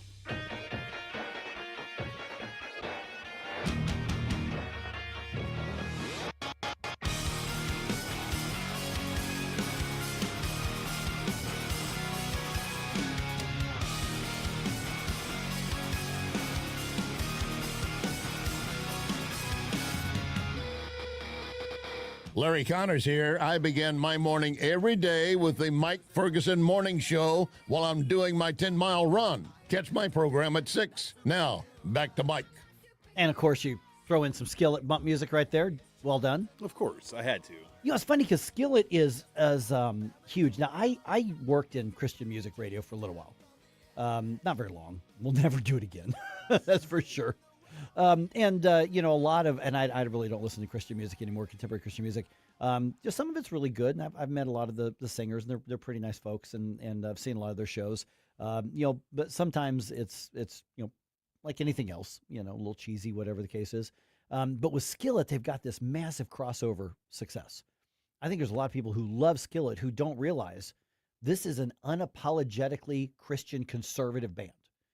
They don't get necessarily into a lot of politics, but if there's like moral issues, their lead singer is a guy by the name of John Cooper. Very thoughtful, interesting guy. Very smart guy. Very interesting. And so he's pretty open about where his faith is and where the band's faith is and you know, that sort of thing. And you can agree or disagree. They're not going to pressure you on that. They just put out great music. But if you go through all their lyrics, you're going to see where they're coming from. That's one of the reasons a lot of people like them. Other people like them just because they kick butt. Yeah. See, I'm trying not to cuss because it's a Christian band. I don't want to offend the fundamentalist, you know? You know what I'm saying? But here's where they've ended up in the controversy. And I actually heard about this. Was a day or two ago, I was listening to, I think, the Octane channel, you know, some of the harder, newer rock that they play out there. And they play a lot of Skillet. And the DJ on there, and I forgot her name, but there was they've got Skillet's back on tour. I don't know if they're coming to St. Louis or not. If they do, go see them. I've seen them, and I saw them, gosh, I don't know, 10, 12 years ago, whatever the case was. I saw them a long time ago. They put on a fantastic show. I mean, really good show. But one of the bands that's was scheduled to be on tour with them as an opening act is a band called Bad Wolves. You familiar with Bad Wolves, Jerome? I've heard a few of the songs. Yeah, I've heard a few of them. They're all right. They're not bad. I guess they got a new singer. And the female singer, what's her name? Sarah something or other, but her nickname is Killboy, Killboi. I don't know what that means, but Sarah Killboy something or other. And then some of the fan base on social media for Skillet said, hey, she's got an OnlyFans. Now, I don't know anything about her. And some of them were accusing her of being trans OnlyFans, and she's like, no, I just have an OnlyFans. You know, and so apparently she does. And so Bad Wolves suddenly is no longer on the tour, which is a big money-making opportunity to be on a tour of a band that's big. Okay. And there aren't that many concert tours that are making money right now. Not many at all. And so this is a big loss for them. And, of course, you know, you get a lot of the music media that's out there, which tends to, when they get into cultural and political stuff, they tend to be more on the left. And, of course, they're trying to stir up, you know, a bunch of opposition and canceling Skillet. You know, they're not going to say it that way, but, you know, basically it's, you know, they're being judgy. Who are they to say, you know, this is a good band? They're censored. Well, Skillet's not saying a thing. And if I were their communications or public relations guy, I'd tell them, just let it blow over. It's going to blow over. But then the question they're coming up to is, who are they to tell them that they, you know, can't have that singer? Well, Skillet's never said that. But they may be saying, this isn't worth a headache. Or they may be saying, we travel and do our music. Our music has a message, and if somebody's distracting from that, then we're the ones spending millions of dollars to go on tour. You know? So I actually looked at it, and I think you found out about this from me. Yeah. Which is unusual because he's the one who's tuned into the music scene a lot better than I am. And so I'm hearing the story, and I'm reading a couple articles on it, and I hear this DJ talking about it yesterday or the day before. And I'm thinking, I think y'all are just looking for something to complain about, because then you end up with somebody who says, these are our principles, and we're going to stick to it even if it costs us some grief or a little bit of money. We're going to go ahead and do that. Well, when the musicians on the left get out there and overtly, you know, preach at you over politics or say you can't come to my shows, I'm the first to say they've got the First Amendment right to decide that or not. I've got the right to decide whether I'm going to buy tickets to it or not, or watch their videos or buy their music. That's just free speech. First Amendment also includes freedom of association. And if they decide I don't want to do business with somebody for whatever reason, well, that's their right. Okay, I think most people agree on that. The question then is, do you agree personally with the decision, and should they be worried about what these artists do in their private life? Because apparently she put out a statement, the singer put out a statement, the band put out a statement, saying, yeah, she does a side gig, shall we say. I've never seen it. I've never heard of her. But like I said, Bad Wolves is all right. That is a band. I think they a couple songs. Couldn't name them off the top of my head, but I remember hearing some of them going, hey, that's not bad. I like the hard rock stuff, as you all know. But from a personal perspective, if you knew Skillet or the bands, what would you tell them? Well, I think because of the faith element that Skillet has, and sort of the not only the branding of the band, but like the image and just the personal beliefs that they have, it makes a lot of sense to not want to give a larger platform to somebody that's engaging in content production that you disagree with. Right. It's like if you were one of these children's bands like the Wiggles or whoever, you wouldn't necessarily want somebody that's got that kind of content where people might, hey, I like this band. And that's happened a couple times. Like it turns out that some of these children's actors and performers actually in their other gigs had some questionable things. And then people are like, hey, you can't do that and that. And they're like, I'm doing that's not for the kids. This is for somebody else. Saved by the Bell did it first, but anyways. Oh, that's right. Anyways, I forgot about that. So this reminds me very much of a earlier case as well. And I'm not making this up. So a band or group, it's a duo. I believe that they're either married, but it's a guy and a girl called Twin Temple. They do satanic themed doo-wop music.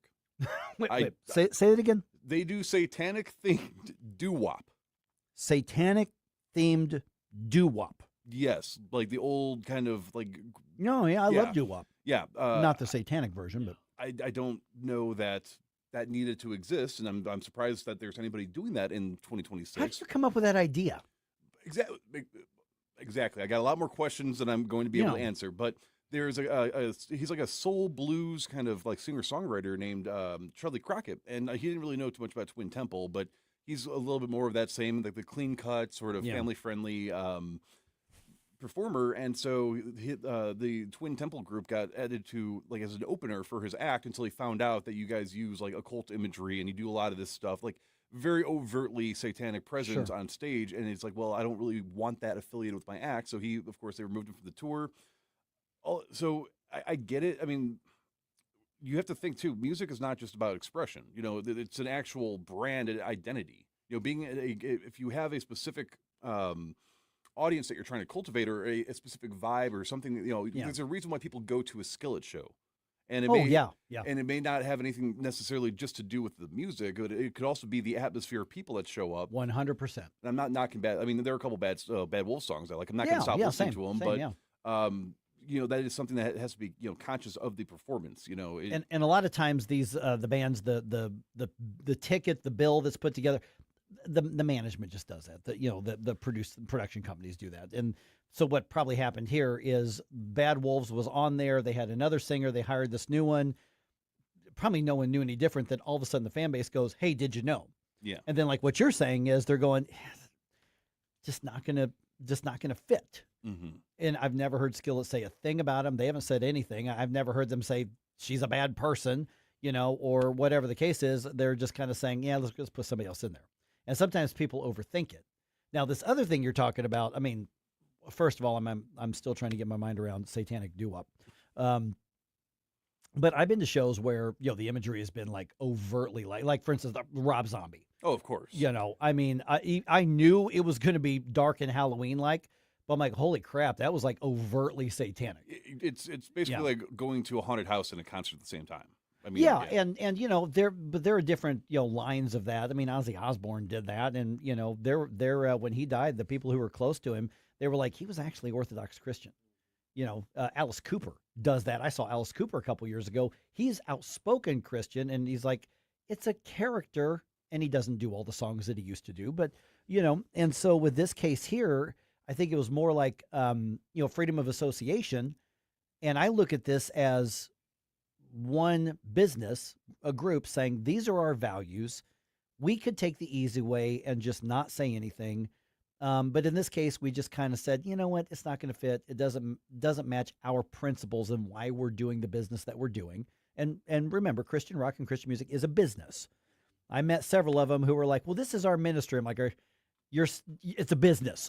There's nothing wrong with trying to make a business out of your faith, in itself. Now, there's some people that abuse it, but I said, I just don't have an issue with it. And I think the people who are trying to rile up everybody else about it are just looking for somebody who's succeeded in a mainstream world while being culturally conservative. And I don't know what their politics are, but culturally conservative and being faith-based and outspoken about it.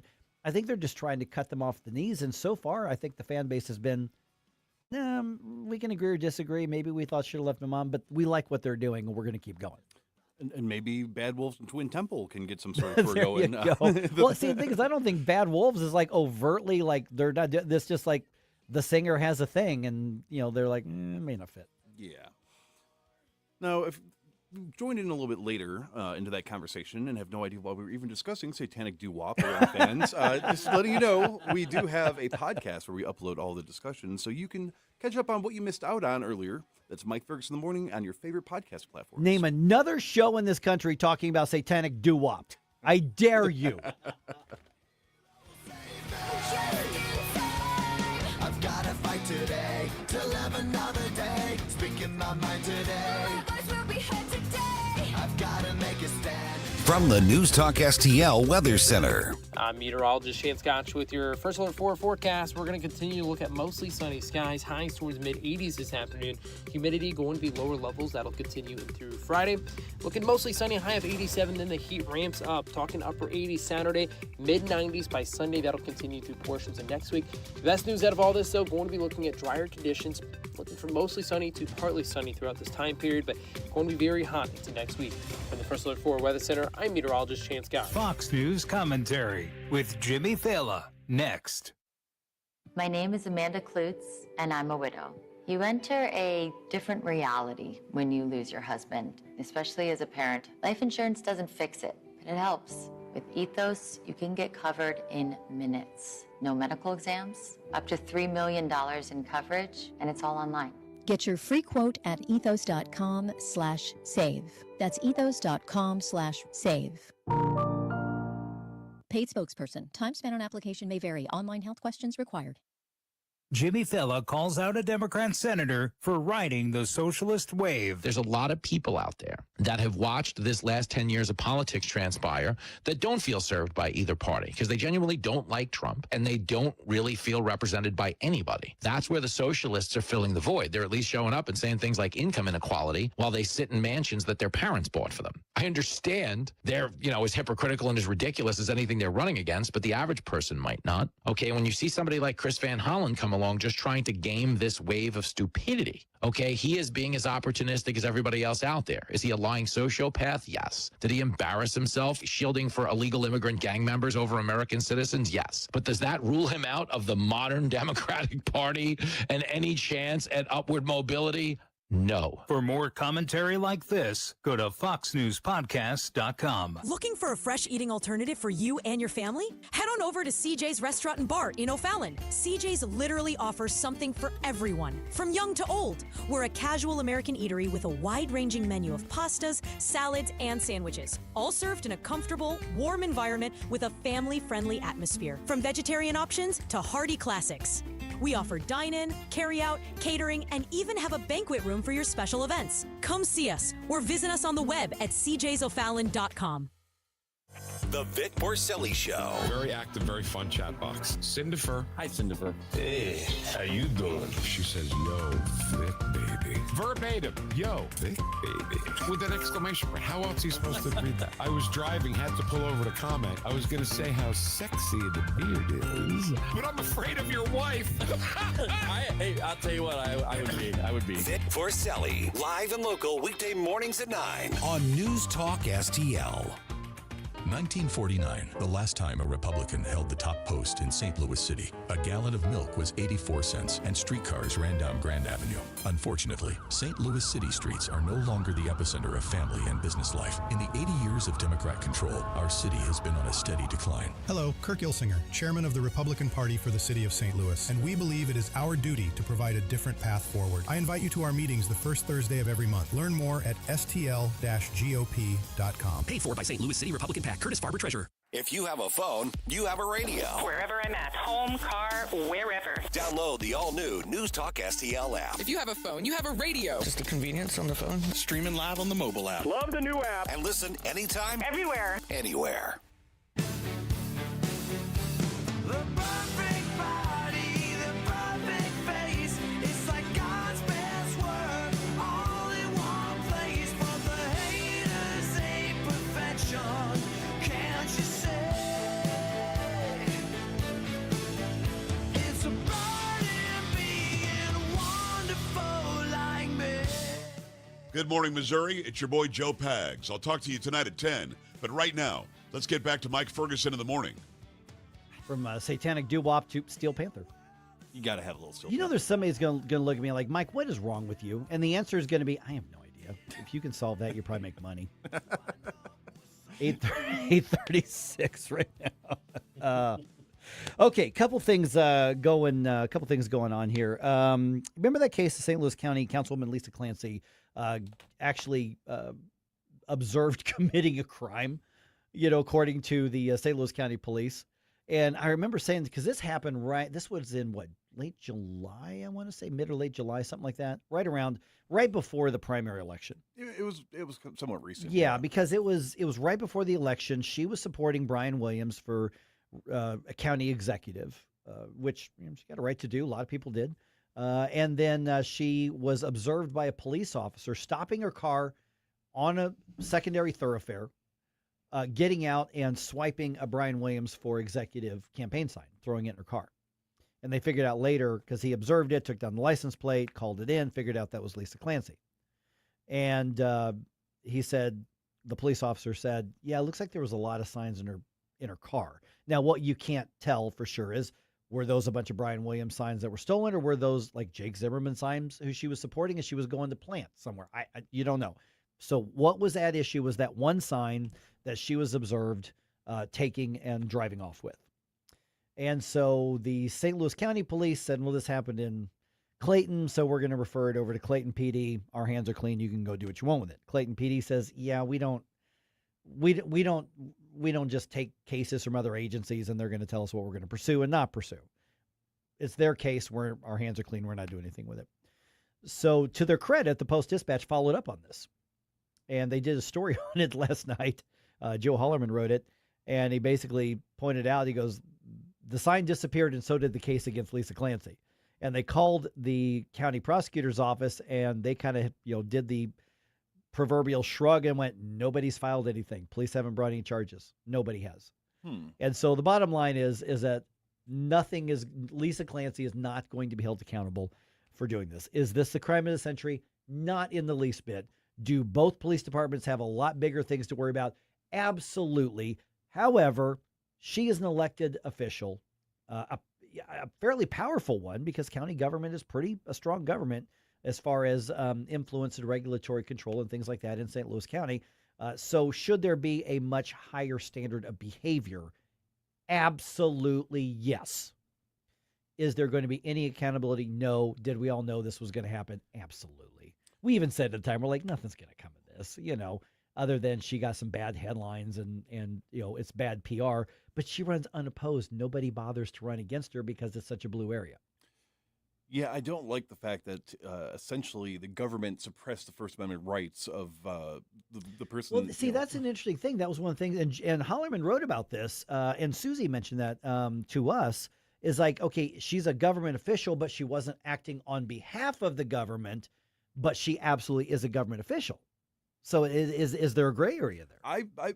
Again, this just might be my own personal philosophy, but yes, the way I look at it is that even if you are not showing up with like armed guards to take down all the signs of your opponents, because you don't like them, I mean, there are different levels of severity in the intentions and the actions of something, and so you don't stop being a police officer just because you're off duty. You don't stop being a media personality just because the microphone's off, right? Interesting point, yeah. She is a government official regardless of whether or not she is serving as official government duties at that time. So you still have somebody that should have the self-awareness of what their position is and what they do and how it looks, having somebody supposed to represent the people also trying to deny somebody their ability to express or to advertise and campaign for themselves. I think you make a very strong argument there. Seriously, not joke. I think it's a really strong argument there, and I think everybody would agree on there should be a higher expectation. And I think you just use the word awareness. Mm. She knows that there's a higher standard. Listen, if I'm going out and I know that if I do something incredibly stupid, don't get me wrong, I do dumb things. One of the reasons I got the gig. But I'm also aware that I live in the public eye by what I do for a living. I live in the public eye.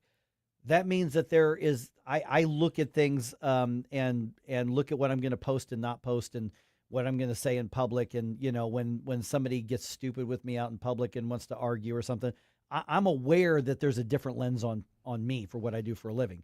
Lisa Clancy should have that even more so. Yes. Anybody who's elected to office, somebody does something stupid and you're completely justified in getting in their face and telling them to F off. You can be justified in it, and in certain positions, that it's just not a good investment of your time and energy. And is that fair? No. But is that the reality? Yes. But in this case, it is fair to expect more from somebody who's elected to office and has been in elected office since 2018. Yeah. So in terms of, I don't think we were going to expect the cops to actually put it in No, cuffs or not. no, I mean, no. that's maybe if she'd found $30 on the ground. That's they would right. show up Yes. and do Back something to about it. back to the Facebook. But story. I do think that as punishment, she should have to put maybe one of those signs in her front yard, and or be part of the campaign next year for That's whatever. right, for Jake Zimmerman. Because Yeah. I don't want to say there has to be social consequences, but I do think that if we get too permissive of it's too small of a thing, then it just really encourages people to keep doing little petty things. The broken window theory. Yeah, without a doubt. Yeah, not the one from Hazlitt, the economic one, but the broken window theory of crime and stuff. Yeah, and so that and I also think it's a matter of be above reproach when you're elected to office. I think we should expect more from people who are elected to office.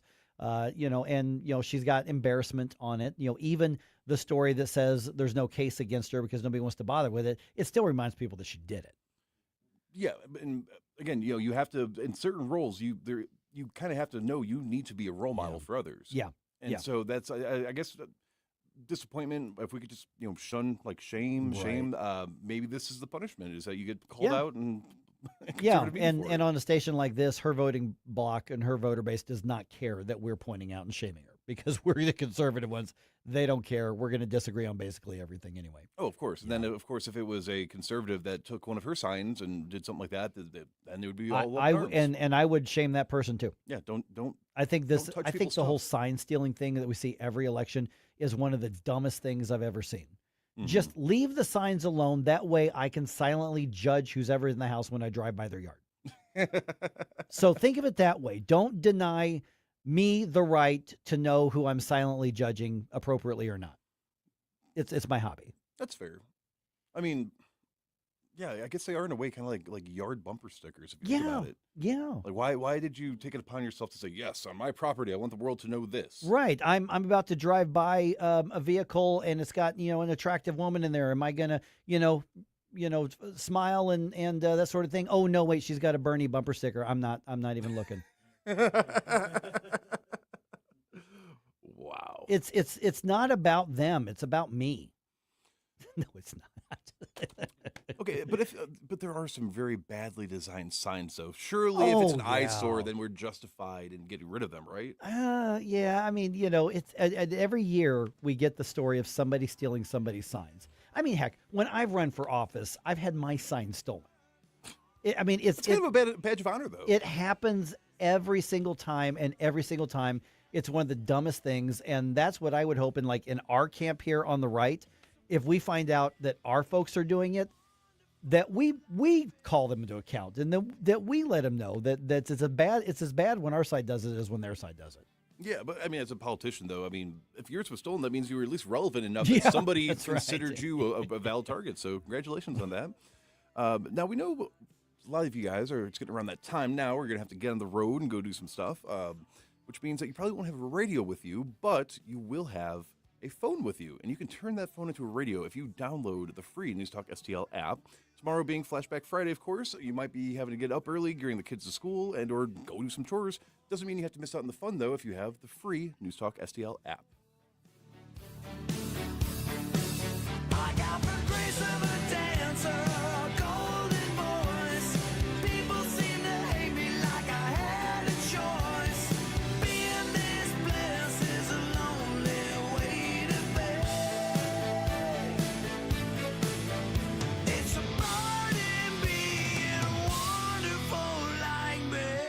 Mike Ferguson in the morning. Always be yourself, unless you suck. On News Talk STL. Your trees do a lot for you. Shade, beauty, curb appeal, but are they safe? Clever Tree Service has been protecting St. Louis homes and landscapes for over 20 years. Pruning, trimming, removal, stump grinding, even 24/7 emergency storm service. Fully insured, eco-friendly, and always focused on you. From Kirkwood to Chesterfield, Webster Groves to Wildwood, your neighbors trust Clever Tree Service. Visit clevertreeservice.com for your free quote today. License number GL2500615. You're cooking dinner. The lights go out. You flip the breaker and forget about it. But what if it keeps tripping? Trips once, your breaker's doing its job. Keeps tripping? That's a warning. Bad wiring or something worse. Do people just keep flipping it? Most do until they can't anymore. Call Grasser. We'll stop the trip. Green is always Grasser at GrasserHomeservices.com. Hi, this is St. Louis County Councilman Mark Harder reminding you to check out my new show this weekend. The St. Louis County Insider with Councilman Mark Harder. That's me. Every Sunday evening at 5, we will explore with you behind-the-scenes stories and information that you won't hear anywhere else. Plus, we talk to decision makers and influencers that have impact on what's going on in St. Louis County and beyond. The St. Louis County Insider with Councilman Mark Harder. I'll talk to you Sunday night at 5, only on News Talk STL. Tired of big corporate repair shops? J&J Auto and Tire is family owned and St. Louis proud. 16 years of honest answers, even when it's not what you want to hear. Digital inspections sent straight to your phone, videos and photos of exactly what we found. No guesswork, no pressure, just a trained service advisor helping you make the right call. Contactless drop-off, loyalty rewards, fleets welcome. All backed by a 2-year, 24,000-mile warranty. J&J Auto and Tire on Page and Overland. Honest repairs, real people. Book today. JamandJAuto.com.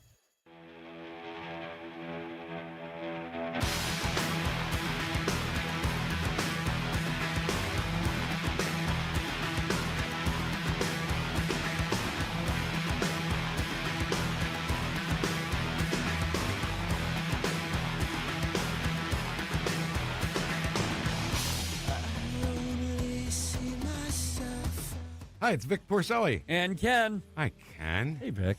Ken and I are on every Monday through Friday here on News Talk STL. Right now, you're listening to Mike Ferguson in the morning on 101.9 and 94.1 News Talk STL. Whoosh, my morning people. All right, let's wrap up with the things you need to know or just want to know as you head into work here in just a little bit. A law enforcement group in Missouri says they support limiting Flock's use of surveillance data.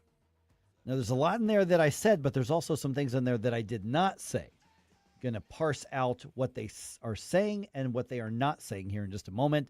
Social media is paying up. Will that make being online safer for kids? We are only partway through that process. Also, Cardinals, they lost again last night, but they did better than they did the night before, so at least there's an improvement there. 8:49 right now. Let's do one more news dump here. The Morning News Dump, brought to you by Great American Divers. Successful dump.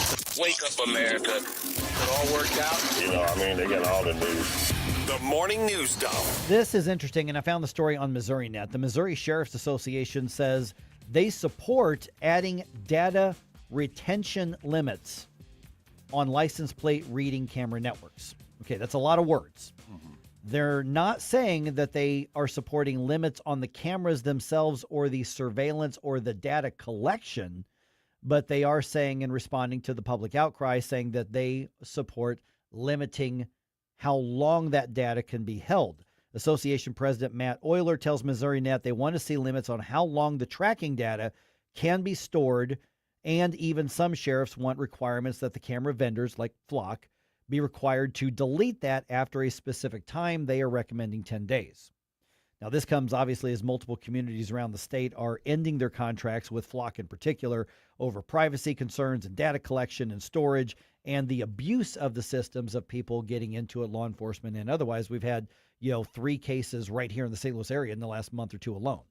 Yeah, well, I mean, having a privately held would essentially be a crime database to some degree. I mean, there's just something fundamentally wrong about that. And we already see issues with predictive policing, I guess you'd call it, Right. or people abusing the system. So if you successfully petitioned a judge to expunge a crime, you still have that record because of the flock stuff. So yeah, and that's what's interesting is that article. It's not a very long article at all. I'm sure there's going to be a lot more in-depth stuff that you can find around, but this is a basic outline. And so you've got the Sheriff's Association saying, yep, we see the problem with the privacy and the surveillance, and nobody wants to live in the surveillance state. So let's just limit the surveillance state to a week and a half. Is essentially what they're doing. And so what it sounds to me is like, we're going to meet you in the middle here. We want to keep all the technology in place, but we promise that we want it to be deleted just like you do. Whereas others are saying, okay, thanks for meeting us in the middle, but the point is we don't want the surveillance and the data collection on people who are not suspected of crimes in the first place. Is it better than holding it on in perpetuity? Sure, but the point isn't how long they're holding on to it. It's the point that they get it in the first place. That's the difference in the debate. yeah, and I think we both independently came to the same sort of idea where why not just have it be like a warrant type where here is a specific license plate that we believe is associated with this. Let's put it in there. Yep. And then if it pings, it pings. And if not, then you're not having just random access to everybody's. It shouldn't be recording in the first place. Yes. And the technology is there to not record Yes. something. So that's where it's at. And this is, again, an area where I think both sides can argue in very good faith and have their heart in the right place. Mm-hmm. Other than probably Flock, who's probably making a bunch of money off renting and massaging and selling the marketing research data. Yeah. Probably, allegedly. I don't know. But I'm just saying is that I think you can defend the use of the cameras and disagree with me and still be of good faith in your arguments. I'm just putting that out there as well. And defunding Flock is not synonymous with defunding the police. Not the same I'm tired thing. of hearing that argument. I just want to put that out right now. Yeah, and some of our friends are making it, and I think they're wrong on that. Okay, DOJ announcing on Wednesday that law enforcement has disrupted a hacking operation being conducted by China. Ooh. And this was targeting key infrastructure in the U.S., among other things.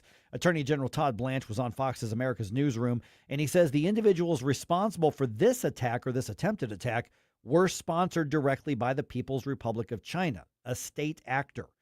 He says they were targeting multiple government bodies, among other things, such as the U.S. Senate and NASA, and he warns this won't be the last time. They're going to reload and try to come at us again, and so this is a fight that we're going to continue to have. But this is a great job done by the FBI and National Security Division here at Maine Justice, and then the Southern District of California U.S. Attorney's Office. So we're not talking about a rogue terrorist group, somebody involved with like Hamas or any of those, Al Qaeda or any of those, because while those groups come from parts of the world that are basically still in the Stone Age, they still have some of their kids who know how to get online and do hacking.